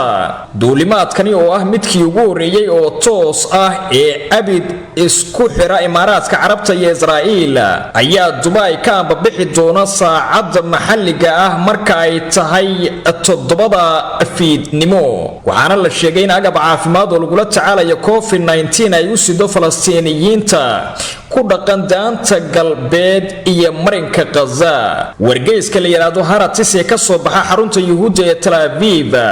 ayaa sheegaya in labada dal oo aan lahayn xiriir rasmi ah oo dhinaca diblomaasiyadda inay haddana wadaagaan xiriiro badan oo daaha gadaashiisa ah, iyadoo mas'uuliyiinta labada dal ay booqasho ku kala bixinayaan magaalooyinka Tel Aviv iyo sidoo kale Dubai. wargeysku waxa uu sidoo kale faahfaahin ka bixiyay diyaaradani goor dambe ka degi doonta sida la filayo garoonka diyuuradaha ee Tel Aviv, isla markaana ka soo duulaysa dalka isku taga Imaaraadka Carabta, taasoo ah taariikhda la xasuusto diyaaradii ugu horeysay ee ka imaanaysa dalalka Carabta. tusaale ahaan Israa'iil waxay wakiilo rasmi ah ku leedahay qaramada midoobay, iyadoo Dubai-na ay ku marti qaaday carwada caalamiga ah ee Dubai Expo sanadkii aynu soo dhaafnay. hadalhaynta warbaahinta dalka Talyaanigana waxaa qabsaday sheeko ku saabsan Silvia Romano oo dib ula baxday Caaisha Romano oo boggeeda Facebook ku soo qortay aayado Quraan ah oo ay ku fasirtay luqadda wadanka Talyaaniga. ficilkan ayaa u muuqda mid ay Romano ugu jawaabayso dadka hanjabaadaha iyo dhaleecaynta ugu hanjabaya kadib markii la ogaaday inay qaadatay diinta Islaamka. Caaisha Romano waxay dhawaan dib ugu laabatay dalkeeda hooyo kadib markii laga sii daayay afduub ay in muddo u haysteen ururka Al-Shabaab koonfurta Soomaaliya. muran horle ayaa ka dhashay markii ay boggeeda ku daabacday aayadaha Quraanka Kariimka, kuwaasi oo ah fikrado badan oo dadku ay ka bixinayaan ficilkan ay ku dhaqaaqday. labada aayadood ee ay ku turjuntay luqadda Talyaaniga waxay labadooduba ku jiraan suuradda la yiraahdo Fusilata. gabadha la yiraahdo Shukri Siciid oo ah wariye madax bannaan oo ku sugan dalka Talyaaniga ayaa warbaahinta u sheegtay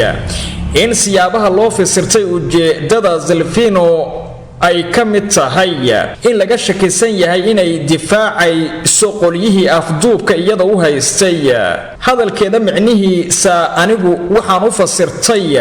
in maadaama dadka xagjirinta lagu tilmaamo ee loo aaminsan yahay inay yihiin dad xun ay iyadu leedahay dadkaasi aad cadowga u aragtiin ee aniga xorriyadeyda iga qaaday waxaa dhici karta inay saaxiibadaada dhow noqdaan, laakiin samir bay u baahan tahay. waxaana meeshaasi laga dhuuxi karaa in iyadu ay si uun u difaacayso qolyihii afduubka ugu haysay gudaha wadanka Soomaaliya. wargeysyada ka soo baxa dalka Talyaaniga ayaa aad u falanqeeyay tallaabadani ugu dambeysay ay qaaday Silvia Romano xilli markii hore uu taagnaa muran xoog leh oo ka dhashay islaamnimadeeda oo qura. maxkamad ku taala dalka Talyaaniga ayaa dhowaan furtay baaritaan ku aadan hanjabaad ka dhana Aisha Romano sida lagu daabacay wakaalada wararka dalka Talyaaniga ee Anza. Kiiska ayaa ilaa haatan socda waxayna gabadhani ay marka soo muuqatay maxkamad kiiskeeda dhageysanaysa. nacaybka Silvia Romano loo muujiyay ayaa si weyn loogu faafiyay baraha bulshada, waxayna dad badan ku doodayeen in ay qalad ahayd si deynteeda iyo dadaalkii ay ku bixisay dowladda Talyaaniga. ciidamada sirdoonka ee Talyaaniga ayaa la sheegay in ay gacan weyn ka geysteen si deyntii lagu soo daayay iyadoo joogta koonfurta dalka Soomaaliya. taageerayaasha hogaamiyaha afgambidoonka ee wadanka Liibiya General Khalifa Haftar ayaa iskaga baxay qaybo kamid ah magaalada Tripoli kadib markii laga qabsaday saldhiggii ugu weynaa isla markaana ugu muhiimsanaa ee ku yaalay galbeedka wadankaas Liibiya, kaasoo waxyeello weyn u geystay isku day sanad socday oo ku doonayay inuu dib ugu wareego magaalada Tripoli dowladda la aqoonsan yahay. afayeen u hadlay ciidamada General Haftar Ahmed al-Mazmari ayaa sheegay in ciidamadoodu ay sameeyeen waxa uu ugu yeeray dib u qaabayn iyo isku qaybin la xiriirta dagaal cusub oo ay ku wajahayaan dowladda qaramada midoobay oo ay gacan siinayaan militariga Turkiga. ciidamada Haftar ayaa sanad waday dagaal ay ku doonayaan inay ku qabsadaan caasimadda Liibiya ee Tripoli oo xarun u ah dowladda qaramada midoobay taageerto ee ra'iisul wasaare Faiz al-Sarraj. dagaalogahani reer Liibiya ee Khalifa Haftar ayaa waxa taageero siinaya dowladaha Imaaraadka Carabta, Masar iyo Russia, waxaana looga guuleystay duulaan ay si weyn u birtaartay dowladda Turkiga oo laga qaaday galbeedka iyo koonfurta wadankaasi Liibiya. ciidamada dowladda la aqoonsan yahay ee Liibiya waxay dhawaan la wareegeen saldhig aad muhiim u ah oo ay lahaayeen ciidamada cirka ee dalka Liibiya kaasoo lagu magacaabo Al-Watiya, waxaana qabsaday ciidamada dowladda la aqoonsan yahay iyadoo laga sifeeyay taageerayaasha Haftar. ciidamadu markii ay si buuxda loo wareegeen saldhigaasi way ku dul dabaaldegeen, waxayna ku sheegeen in guushani ay tahay mid lagu xoreeyay dhammaan galbeedka wadankaasi Liibiya. hase yeeshee Ahmed al-Mazmari ayaa sheegay in ay saldhiga uga baxeen go'aan muddo la qorsheynayay oo xeelad dagaal isla markaana ay uga tageen kaliya qalab aan loo baahnayn. wasiirka wasaaradda arrimaha gudaha ee dalka Liibiya ayaa qoraal uu soo dhigay bartiisa Twitterka ku yiri fursadaha guul ee Haftar imika waa eber, kadibna waxaynu ku siisiqi doonaa meelaha kale kadib guusheena Al-Watiya. maleeshiyada Haftar ayaa saldhiga ka soo qaadi jiray weerarada dhinaca cirka ah ee ka geysanayaan magaalada Tripoli iyo xarumaha muhiimka ah ee dowladda ay qaramada midoobay taageerto. xeer ilaaliyaha dowladda federaalka ee Soomaaliya Suleymaan Maxamed Maxamuud ayaa ka codsaday hay'adaha ammaanka ee dowladda Soomaaliya in ay ka qayb qaataan baaritaan shakhsiyaad lagu eedeynayo inay ka qayb yihiin dhoofinta dhuxusha iyo xaalufinta dhirta ee dalka Soomaaliya. waxa uu sheegay in xaalufinta deegaanka iyo dhoofinta dhuxushu ay tahay musiibo qaran oo halis ku ah badqabka deegaanka iyo duunyada markaasi ku nool dalka Soomaaliya. xafiiska xeer ilaalinta guud ee qaranka waxa uu gacanta ku hayaa baaritaano loogu raad joogo ganacsiyo ku lug leh xaalufinta deegaanka, dhoofinta dhuxusha iyo daabulka iyo ka ganacsiga dadkaasi ayaa lagu yiri war qoraal oo ka soo baxay xafiiska xeer ilaaliyaha qaranka. waxa uu intaasi ku daray in dhammaan laamaha baarista ee booliiska ee guud ahaan qaranka iyo hay'adaha dalka ee doorka ku leh ka qayb qaadashada baaritaanadaasi looga baahan yahay inay si laba jibaaraan isla markaana dadka si ay ka shaqeeyaan sidii sharciga loo horkeeni lahaa. dadaaladan ayaa qayb ka tallaabooyin lagu sugayo badqabka shacabka iyo go'aanada lagula dagaalamayo xaalufinta deegaanka ayaa lagu yiri sidoo kale qoraalka. waxa ugu dambeyntii ugu baaqay shacabka Soomaaliyeed inay la shaqeeyaan hay'adaha baarista dalka ee ka hortagga dambiyadaasi isla markaana ay gacan siiyaan iyagoo sidoo kalena ku soo wargaliya cid kastoo ay arkaan inay wado howlo xaalufina madaxweynaha dowlad goboleedka galmudug axmed cabdi kaariye qoorqoor ayaa xarunta madaxtooyada ee magaalada dhuusamareeb afur ugu sameeyay xildhibaanada baarlamaanka galmudug kulanka waxaa goobjoog ka ahaa madaxweyne ku-xigeenka galmudug cali daahir ciid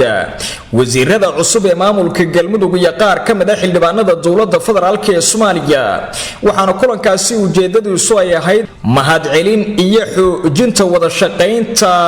laamaha maamulka galmudug iyo baarlamaanka madaxweynaha galmudug axmed cabdi kaariye qoorqoor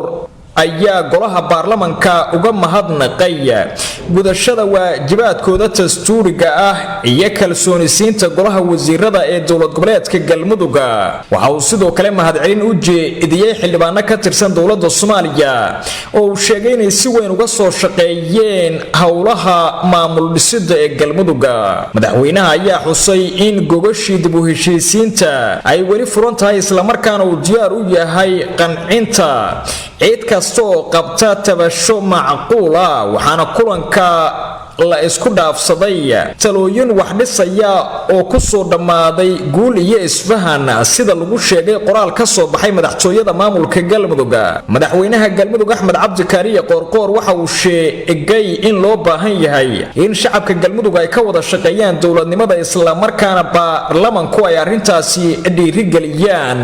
isagoona dhanka kale u mahadceliyay mas'uuliyiinta dowladda federaalk ee Soomaaliya oo sheegay inay waqtigooda galiyeen sidii ay galmudug uga dhisi lahaayeen maamul loo dhan yahay militariga Soomaaliya waxaad ku mareen jawaab buuxda oo degdeg ah ay sii doonaan dowladda wadanka Kenya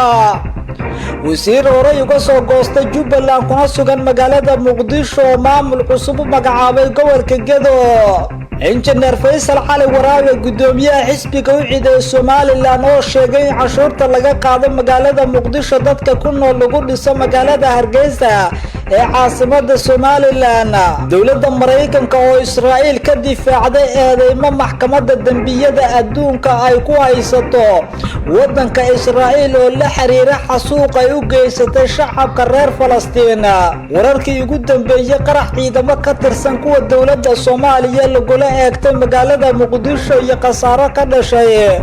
madaxweynaha wadanka Turkiga Rajab Tayyip Erdogan oo ku dhawaaqay bandow lagu soo rogay wadankaasi Turkiga oo lagu soo aadiyay maalmaha ciida qaybaha dabeete ee warkeenana waxaad ku daawan doontaan lamaano u dhashay dalka Shiinaha ayaa la midoobay wiil laga afduubtay muddo 32 sano ka hor laga horreeyay militariga Soomaaliya ayaa waxaad ku mareen jawaab buuxda oo degdeg ah ay sii doonaan dowladda wadanka Kenya saraakiisha ciidamada xoogga dalka Soomaaliyeed ee ku sugan gobolka Gedo ayaa si kulul uga hadlay duqeymo culus oo labadii habeen ee la soo dhaafay ay diyaaradaha dagaalka dowladda Kenya ay ka geysteen gudaha Soomaaliya gaar ahaan gobolka Gedo ee koonfurta wadankeena Soomaaliya qasaaro nafeed iyo mid hantiyadeed ayaa ka dhashay duqeymaha dowladda Kenya ay ka fulisay gobolka Gedo dad rayid ayaa ku dhintay kuwaas oo xoolahooda iyo duurkooda joogay sida ay sheegeen saraakiisha ciidamada dowladda ana duqeymahaasi dowladda Kenya ay la beegsatay habeenadii la soo dhaafay tuulooyin ka tirsan gobolka Gedo sida Cawso Qurun iyo sidoo kale Kakuma iyo Lafgeeri iyo sidoo kale deegaano kale oo ka tirsan gobolka Gedo halkaas oo dhamaantood la sheegay in lagu bartilmaameedsaday dad shacab Korneyl Xasan Aadan Bixi waa sargaal sare oo ka tirsan militariga Soomaaliya ka howlgala gobolka Gedo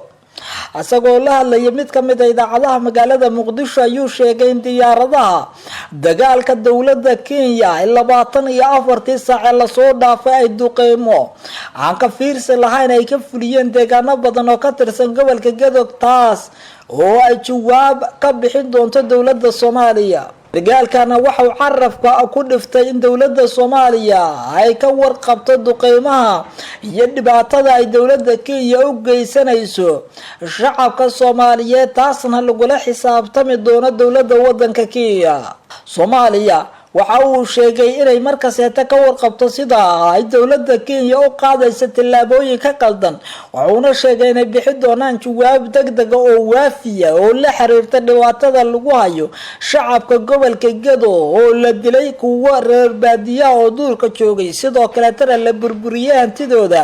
wuxuuna sheegay inay la xisaabtami doonaan dowladda Kenya Millitaryguna ay u taagan yihiin inay qaadaan tillaabo walba oo suurto gelinaysa in dadkaasi ay helaan xuquuqdii ay lahaayeen waxa uu sheegay in goobaha ay beegsadeen diyaaradaha dowladda Kenya ay yihiin dhul daaqsimeed ay ku nool yihiin dad Soomaaliyeed oo reer guuraa u badan kuwaas oo khasaaro ba'an la soo gaarsiiyay xoolahoodiina halkaas ay ku laadeen habeenadii la soo dhaafay waxa uu sheegay in diyaaraduhu ay si joogto ah u duqeynayeen goobo ciidamada dowladda Kenya ay bartilmaameedsanayeen oo ku yaala gobolka Gedo halkaas oo ah dhul baadiya oo ay dadka reer miyiga xoolahooda ku jirtaan waxauna sheegay in dad rayid oo badan diyaaraduhu ay dileen ayna burburiyeen hanti ay dad shacab lahaayeen Korneyl Xasan Aadan Biixi waxa uu sheegay in ciidamada xoogga dalka Soomaaliyeed ay wadaan diyaar garow ku aadan qaabkii ay uga jawaabi lahaayeen gardarada dowladda Kenya iyo beegsiga ay ku hayso shacabka Soomaaliyeed ee ku sugan gobolka Gedo dowladda Kenya ayaa hore loogu eedeeyay dhowr jeer inay duqeymo aan ka fiirsi lahayn ay ka fulisay qaybo ka mid ah gobolka Gedo halkaas oo dad rayid ah waxyeello ay ka soo gaareen ciidamada xoogga dalka Soomaaliyeed ee ku sugan gobolka Gedo waxa ay sheegeen inay qaadi doonaan tillaabooyin adag oo la xiriira ka jawaabitaanka dhibaatada shacabka gobolka Gedo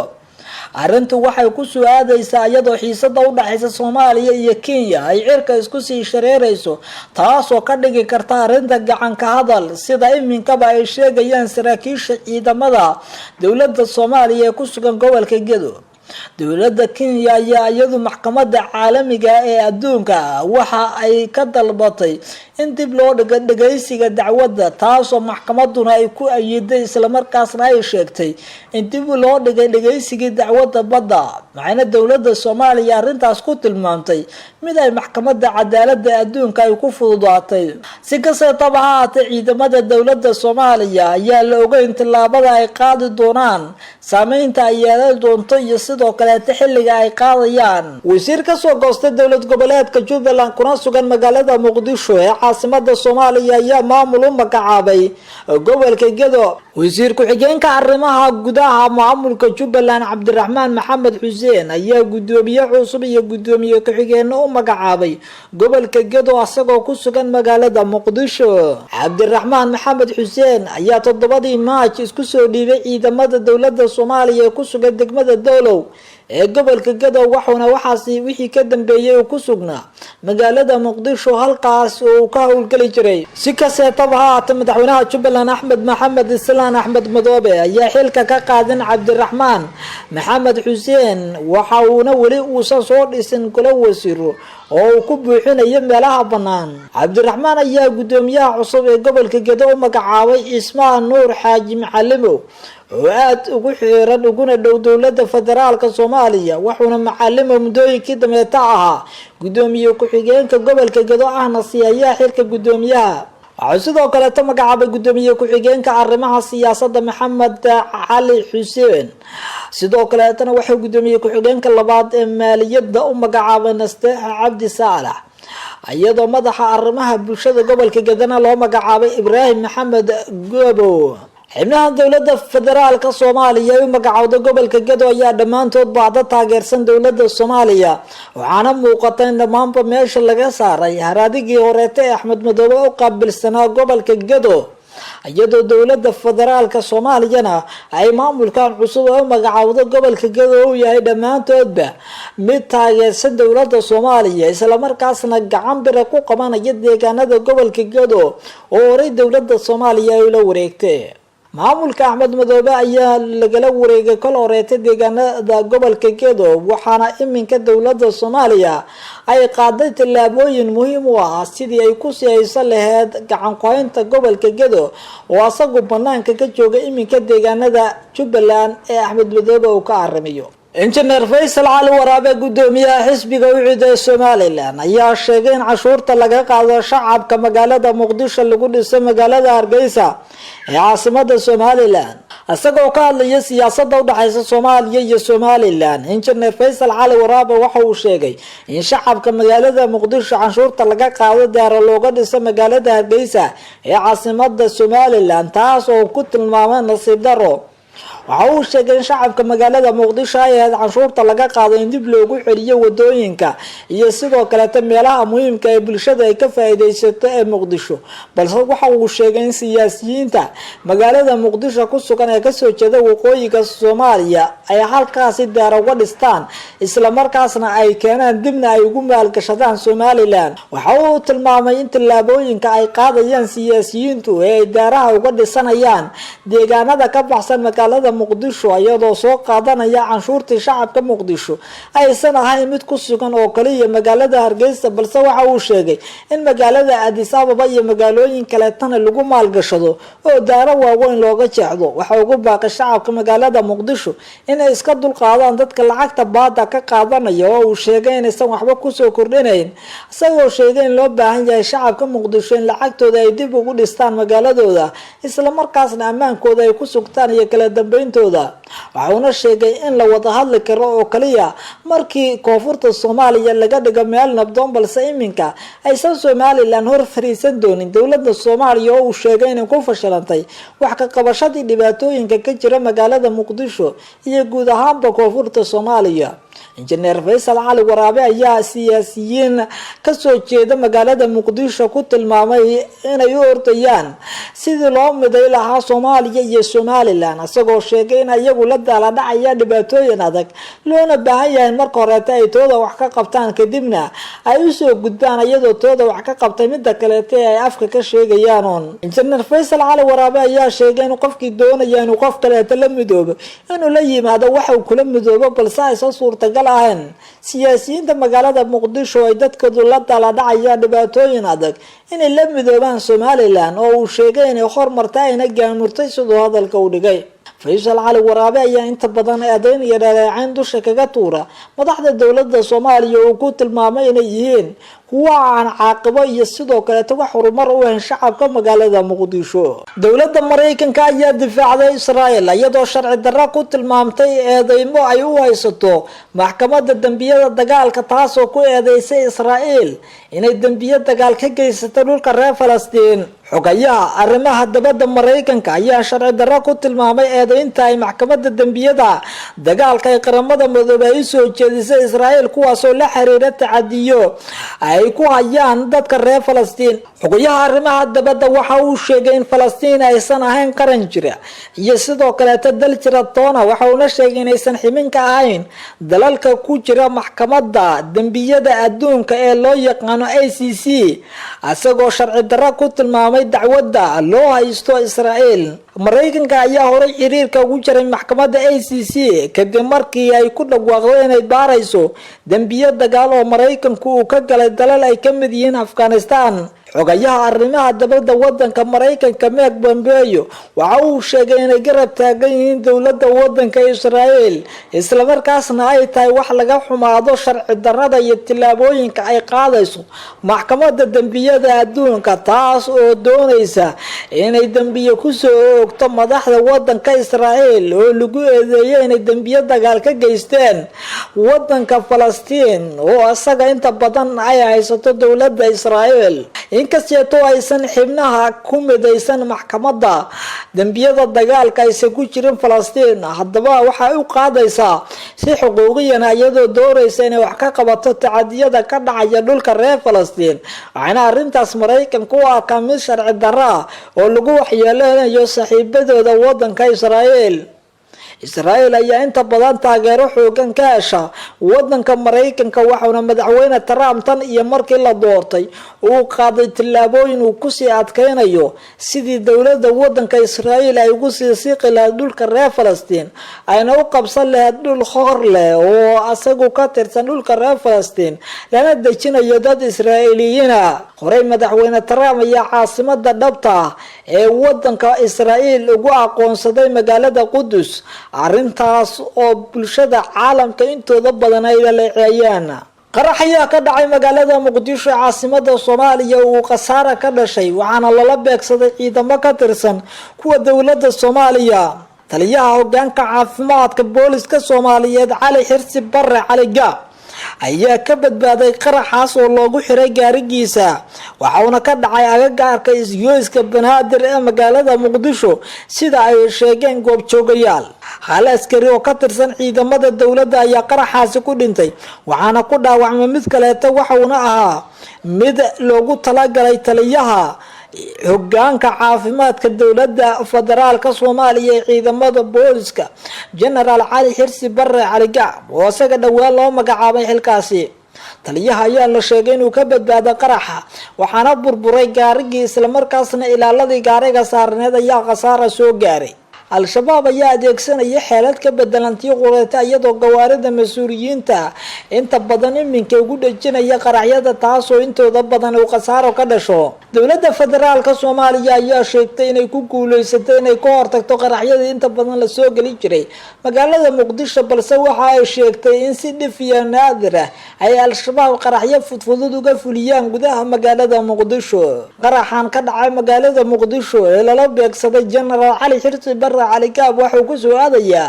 iyadoo ay socdaan howlgallo ballaaran oo ammaanka lagu sugayo taasoo ciidamada dowladdu ay ka sameynayaan magaalada muqdisho. madaxweynaha dalka Turkiga Recep Tayyip Erdogan ayaa ku dhawaaqay bandow la geliyay wadanka Turkiga oo lagu soo aadiyay maalmaha ciida. madaxweynaha dalka Turkiga Recep Tayyip Erdogan ayaa waxa uu ku dhawaaqay dalkiisa uu ka dhaqan gali doono badda uu socod doona muddo 4 cisho kaas oo ka bilaaban doona maalinta Sabtida isla markaasna ay soo fooda leedahay ciidu. Erdogan waxa uu sheegay in tilaabadan looga hortagayo faafitaanka cudurka coronavirus isla markaasna laga cabsi qabo in dadka ku sugan wadanka Turkiga ay isqaasiyaan iyagoo u dabaaldegaya maalmaha ciida. bandowga dowladda Turkiga ay ku dhawaaqday ayaa waxa uu ku soo aadayaa maalmaha ciida oo dad tiro badan la iskugu soo baxaan fagaarooyinka magaalooyinka waaweyn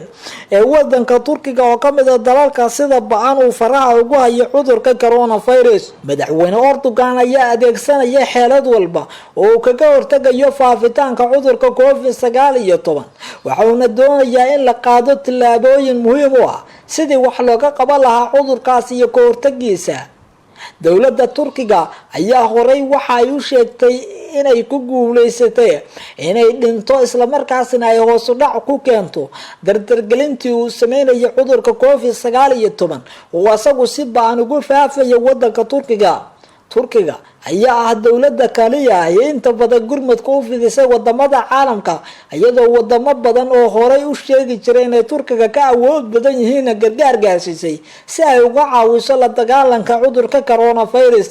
madaxweyne Erdogan ayaa faray laamaha kala duwan ee ku shuqulka leh arrimaha amniga inay qaadaan tillaabooyin ay ku dhaqan galinayaan bandowgaas isla markaasna ay ku yareynayaan faafitaanka cudurka coronavirus. maalmaha ciida ayaa dunida oo dhan waxaa ka jirta cabsi ku aadan haddii dadku ku soo baxaan in faafitaanka cudurka COVID uu noqdo mid si degdeg ah ku faafaya taas oo wadamada qaarkood ay u sameynayaan qorshooyin ay uga hortagayaan halka qaarkoodna ay bandow adag saarayaan shacabkooda si ay u xakameeyaan faafitaanka cudurka. lamaana u dhashay dalka Shiinaha ayaa la midoobay wiil laga afduubtay muddo ka badan 32 sano kahor. Mooyin ayaa laga afduubtay hotel hortiisa asagoo 2 sano jir ah xilli uu aabihiis biyo ku maqnaa. waxay waalidiintiisu ka baadigoobayaan gudaha wadanka Shiinaha oo dhan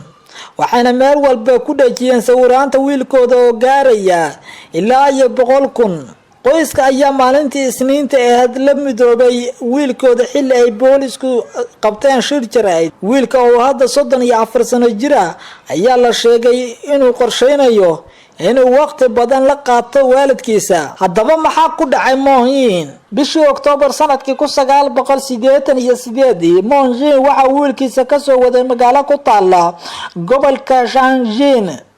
Mooyin wuxuu aabihiis weydiistay biyo uu cabo markaa uu istaagay albaabka hotelka si uu biyaha ugu iibiyo markaas cunuga ay ugu dambeysay aabihiis. haddaba sidee iminka loo helay bishii abriil warbaahinta qaranka wadanka Shiinaha waxay xog ku heshay ninkan uu ku nool yahay gobolka Shanjun oo isagu 1 kilomitir u jira magaalada Jiyan halkaasoo uu ku soo koray isla markaasna oo mooyeen ku noolaa muddo sanado badan ka horna laga afduubtay booliska ayaana baaritaan dhiicaanka hidasidaha ee DNA-gana ka qaaday mooyeen waxaana lagu ogaaday baaritaanka inuu xiriir la leeyahay Moonjin baaritaanka ayaa lagu ogaaday in Moonjin uu la baxay magac ka bedelan kii qoreete waxaana lamaanahaasi baadigoob ugu jireen muddo dhan 32 sano iyadoo dib loogu soo celiyay wiilkooda oo baaritaano la sameeyay kadib la ogaaday inuu yahay wiilkii saxda ahaa ee ka lumay qoyskaas lamaanahan ayaana dib loo midooba wiilkooda oo muddo 32 sano ka hor laga afduubtay waxaana sheegeen inay ku faraxsan yihiin madaxweynihii hore ee Soomaaliya Xasan Sheekh Maxamuud oo sheegay in qadiyada badda Soomaaliya ay taagan tahay halkii ay kaga tagtay dawladdiisa kuna dhaliilay dawladda uu hogaaminayo madaxweyne Maxamed Cabdullaahi Farmaajo sida ay u wajahday kiiska dacwadda badda ee hor yaalla maxkamadda ICJ Mareykanka oo uga digay maraakiibtiisa dagaalka weerar kaga soo fool leh dhinaca Iiraan Axmed Macalin Fiqi oo soo bandhigay qorshe ay galmudug kaga maarmayso dawladda federaalka kuna samaysanaysa ciidamo u gaara Suudaan oo lagu xukumay inay bixiso magdhow la siinayo dadkii ku waxyeeloobay weerarkii sanadkii 1998 lagu qaaday safaaradihii Mareykanka ee Kenya iyo Tansaaniya wasiirka arrimaha dibadda Somaliland Faraton oo sheegay inay jiraan dalal xiisaynaya wada hadallada Soomaaliya iyo Somaliland iyo madaxweynaha Mareykanka Donald Trump oo ku faanay in dalkiisa ay sharaf u tahay inuu caalamka ku hogaamiyo kiisaska ugu badan ee cudurka COVID-19 aan ku bilaabo sidii hordhaca warkeena idinku sheegay shacabka wadanka Kenya ayaa si la yaab leh kaga falceliyay go'aanka ay maxkamadda cadaaladda adduunka ee ICJ markii saddexaad dib ugu dhigtay kiiska dacwadda badda ee u dhaxeeya wadamada Soomaaliya iyo Kenya shacabka wadanka Kenya ayaa baraha bulshada fariimo kala duwan oo ay saacadihii la soo dhaafay ku soo qorayeen waxa ay ku muujiyeen walaacooda ku aadan in Kenya aysan wax guul ka gaari doonin kiiskaasi si kasto oo dib loogu dhigo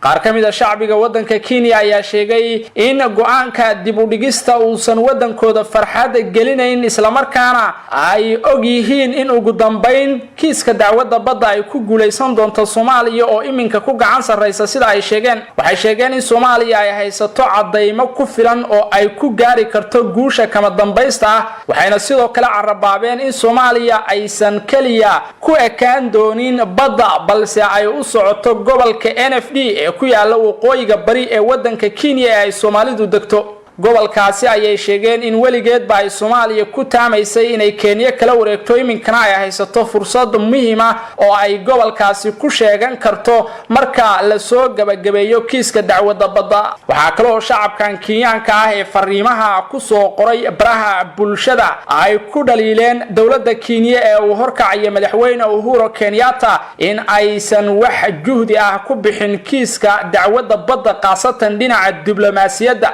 oo ay in dawladda Kenya ay ku fashilantay oo lagaga horeeyo Kenya ayay sheegeen in awoodda kaliya ee ay maanta haysa ay tahay inay mar walba la timaado marmarsiyo ku aadan in kiiska dib loo dhigo maadaama aysan hayn wax kale oo qorshe ah balse taasi aysan suurtagelayn sida ay sheegeen si kastoo dib loogu dhigana kiiska dacwadda badda ee u dhaxeeya labada dal mar un la qaadi doono Soomaaliyana ay ku gacan sareyn doonto oo ku guuleysan doonto kiiskaasi hadalkan ka soo yeeray qaar ka mid ah shacabka wadanka Kenya ayaa imaanaya saacado kadib markii maxkamadda cadaaladda adduunka ee ICJ ay ku dhawaaqday in markii saddexaad dib loo dhigay kiiska dacwadda badda kadib codsi ka yimid dhinaca Kenya waxaana sidoo kale maxkamaddu ay dib u dhigista u sababaysay safmarka COVID-19 oo caalamka si weyn ugu faafay iyadoo dawladda Soomaaliyana go'aankaasi ku tilmaantay mid aad looga xumaado xisbiyada mucaaradka ee ku kacsan dawladda federaalka ee Soomaaliya ayaa war qoraal oo ay si wada jir u soo saareen waxa ay kaga hadleen dhibaatooyinka ay ciidanka Itoobiya ka geysanayaan gudaha Soomaaliya waxayna dalbadeen in ciidanka Itoobiya ay si degdeg ah uga baxaan gudaha Soomaaliya qoraal wada jir ah oo ay isbahaysiga xisbiyada mucaaradku ay si wada jir ugu direen guddoonka labada aqal ee baarlamaanka Soomaaliya iyo midowga Afrika lana ogeysiyay golaha amniga ee qaramada midoobay xafiiskiisa Soomaaliya Mareykanka UK midowga Yurub ururka dalalka islaamka iyo dalalka ciidamadu ka joogan Soomaaliya ayaa lagu cambaareeyay ciidamada Itoobiya ka jooga Soomaaliya ee aan ka tirsanayn hawlgalka nabadgelyada midowga Afrika ee AMISOM kuwaasi oo lagu tilmaamay inay si sharci darro ah ku joogaan gudaha Soomaaliya oo ay geysanayaan falal ay ka xumaadeen guud ahaan shacabka Soomaaliyeed qaasatan xisbiyada mucaaradku waxay sheegeen in ciidanka Itoobiya ee dhawaan soo riday diyaaradii gargaarka u siday shacabka degmada Bardaale ay ahaayeen kuwa aan ka tirsanayn hawlgalka AMISOM loona baahan yahay in dalka laga saaro waxa lagu sheegay qoraalka in joogitaanka ciidamada Itoobiya ee gudaha Soomaaliya uu halis ku yahay amniga iyo qarannimada Soomaaliya isla markaana ay faragelin ku sameeyeen arrimaha gudaha dalka iyaga oo loo adeegsaday doorashooyin maamul goboleedyada qaar ka dhacay waxayna ku baaqeen in baaritaan lagu sameeyo tacaddiyada kala duwan ee ay ciidamada Itoobiya ka geysteen gobolada dalka qaasatan deegaanada koonfur galbeed xisbiyada mucaaradka ayaa soo qaaday dadkii lagu laayay Baydhabo xilligii ay socotay doorashadii koonfur galbeed oo ay sheegeen in ciidamada Itoobiya ay gacan ku lahaayeen isbahaysiga mucaaradka Soomaaliya ayaa si weyn u cambaareeyay diyaaradii ay ciidamada Itoobiya ku soo rideen magaalada Bardaale waxayna labada aqal ee baarlamaanka Soomaaliya ugu baaqeen in baaritaan degdeg lagu sameeyo sababta ciidamada Itoobiya ay diyaarad gargaar siday ugu soo rideen degmada Bardaale waxa sidoo kale qoraalka lagu sheegay in wakiilka midowga Afrika ee Soomaaliya danjire Francisco Madira uu ku fashilmay wax ka qabashada tacaddiyada ay geysanayaan ciidamada Itoobiya waxaana golaha amniga ee midowga Afrika loogu baaqay inay dib u eegaan faragelinta ciidamada Itoobiya ay ku hayaan Soomaaliya oo sumcad darro ku ah hawlgalka AMISOM bayaankan ka soo baxay xisbiyada mucaaradka Soomaaliya ee ay ka mid yihiin madasha isbahaysiga xisbiyada qaran xisbiga wadajir ee uu hogaaminayo siyaasi Cabdiraxmaan Cabdishakuur Warsame xisbiga Hiigsi iyo xisbiya kale ayaa imaanaya iyadoo oo aysan wali dawladda Itoobiya raaligelin iyo magdhow toona ka bixin diyaaradii ay ciidankeedan ka tirsanayn hawlgalka AMISOM ku soo rideen degmada Bardaale diyaaradaasi oo laga lahaa dalka Kenya madaxweynihii hore ee Soomaaliya Xasan Sheekh Maxamuud oo warbaahinta kula hadlay magaalada Muqdisho ayaa waxa uu si kulul kaga hadlay dib u dhigista kiiska dacwadda badda ee u dhaxeeya Soomaaliya iyo Kenya oo markii saddexaad maxkamadda ICJ ay ku dhawaaqday in dib loo dhigay Xasan Sheekh wuxuu sheegay in dawladda federaalku aysan soo bandhigin cadeymo muujinaya in diidmada dawladda federaalka ee la xiriidha in dib loo dhigo dacwadda ay sax tahay iyo in kale maadaama saddex jeer dalabka Kenya ka yimid loo baajiyay go'aanka maxkamadda cadaaladda adduunka ee ICJ madaxweynihii hore ee Soomaaliya mudane Xasan Sheekh Maxamuud ayaa sidoo kale sheegay in qadiyadda badda ee Soomaaliya ay taagan tahay halkii ay dawladdiisu kaga tagtay 4 sano ka hor 2017 wuxuuna ku dhaliilay dawladda uu horkacay madaxweyne Maxamed Cabdilaahi Farmaajo inay ka gaabisay kiiska dacwadda badda oo aysan juhdi fara badan ku bixin inkastoo dawladdu ay dhowr jeer ka hadashay go'aankeeda iyo mowqifkeeda ku aadan kiiskan haddana wuxuu sheegay in loo baahnaa in madaxda dawladdu ay shacabka hor yimaadaan oo ay u cadeeyaan hadba halka ay wax marayaan sidoo kale waxa uu shaki ka muujiyay bedelka lagu sameeyay 3 qof oo hore oo uu sheegay in ay ku jireen dadka Soomaaliya u difaacayay kiiska dacwadda badda dadka la bedelay ayuu sheegay inuu kamid ahaa xeerlaaliyihii hore ee qaranka Dr. Axmed Cali Daahir oo uu ku amaanay madaxweynihii hore ee Soomaaliya Xasan Sheekh Maxamuud doorkii uu ku lahaa kiiska dacwadda badda wuxuuna sheegay in Dr. Axmed Cali Daahir tan iyo markii ay Soomaaliya kiiska dacwadda badda geysay maxkamadda cadaaladda adduunka ICJ sanadkii 2014 uu ahaa ka safka hore kaga jiray kiiskaasi oo Soomaaliya difaacayay qadiyadeeda dhinaca badda maadaama baddaasi oo ay leedahay Soomaaliya ay Kenya si sharci darro ah ku soo hunguriyeysay waxa kale oo madaxweynihii hore ee Soomaaliya Xasan Sheekh Maxamuud uu sheegay in sababta dawladdiisu ay dacwadda ugu gudbisay maxkamadda caalamiga ah ee ICJ ay tahay sidii xal nabdoon loogu dhamayn lahaa muranka labada dawladood madaxda dawladda ayuu ku dhaliilay inay xil wareejin ku sameeyeen shakhsiyaadkii dawladda hormuudka uga ahaa kiiska dacwadda badda Soomaaliya iyo Kenya sida danjirihii hore ee midowga Yurub Ali Saciid Fiqi oo ay dawladdu ka dhigtay sida uu sheegay gudoomiyaha baarlamaanka koonfur galbeed iyo Dr. Axmed Cali Daahir xeerlaaliyihii hore ee qaranka oo isna xilka laga qaaday dacwadda badda ayuu sheegay in ay tahay mid u taala guud ahaan shacabka Soomaaliyeed lagana doonayo dawladdu inay cadeyso mowqifkeeda rasmiga ah ee ku aadan kiiska dacwadda badda ee markasta dib loo dhigayo sida uu sheegay Kenya ayuu sheegay inaanay awood u lahayn inay si sharci darro ku qaadato qayb kamid ah biyaha Soomaaliya loona baahan yahay in shacabka Soomaaliyeed iyo dawladda iyo mucaaradkuba ay muujiyaan isku duubni ku aadan difaaca badda Soomaaliyeed ciidamada badda Mareykanka ayaa soo saaray digniin dhanka badda ah oo uu Mareykanku ku amray maraakiibtiisa ku sugan gacanka Persian iyo badda Carbeed in masaafo ka yar 100 mitir aysan u soo jirsan halkaasi ciidamada Mareykanku haddii kale ay Qatar wajihi doonaan dhinaca Iran kaga imaan doonta Iran ayaa sheegtay inay sii wadi doonto hawlgaladeeda joogtada ah ee gacanka Persian iyo badda Oman inkastoo digniin cusub oo militariga Mareykanku ay bixinayaan iyo talaabooyinka difaaca haddii maraakiibta dagaalka ee Mareykanku ay u soo dhawaadaan maraakiibta hubaysan meel 100 mitir u jirta ay Qatar cusub sababi karto keeni kartana inay isku dhacaan labada ciidan sargaal sare oo Iran ah ayaa u sheegay wakaalada wararka IRNA in dawladda Iran ay sii wadi doonto hawlgaladeeda oo aanay marnaba u baajin doonin goodinta iyo hanjabaadaha isdaba joogga ah ee ka imaanaya Washington bishii la soo dhaafay madaxweynaha Mareykanku waxa uu faray ciidamada badda Mareykanka inay baabi'iyaan dhammaan doomaha hubka ee Iran haddii ay aad ugu soo dhawaadaan maraakiibta dagaalka ee Mareykanka amarka ayaa daba socday shil ka dhacay gacanka Persia oo doomo ay leedahay hay'adda ilaalada kacaanka Islaamiga ee Iran ay daba kaceen maraakiibta Mareykanka taasi oo ay sheegtay dawladda Iran inay tahay Qatar iyo daandaansi hor leh oo Mareykanku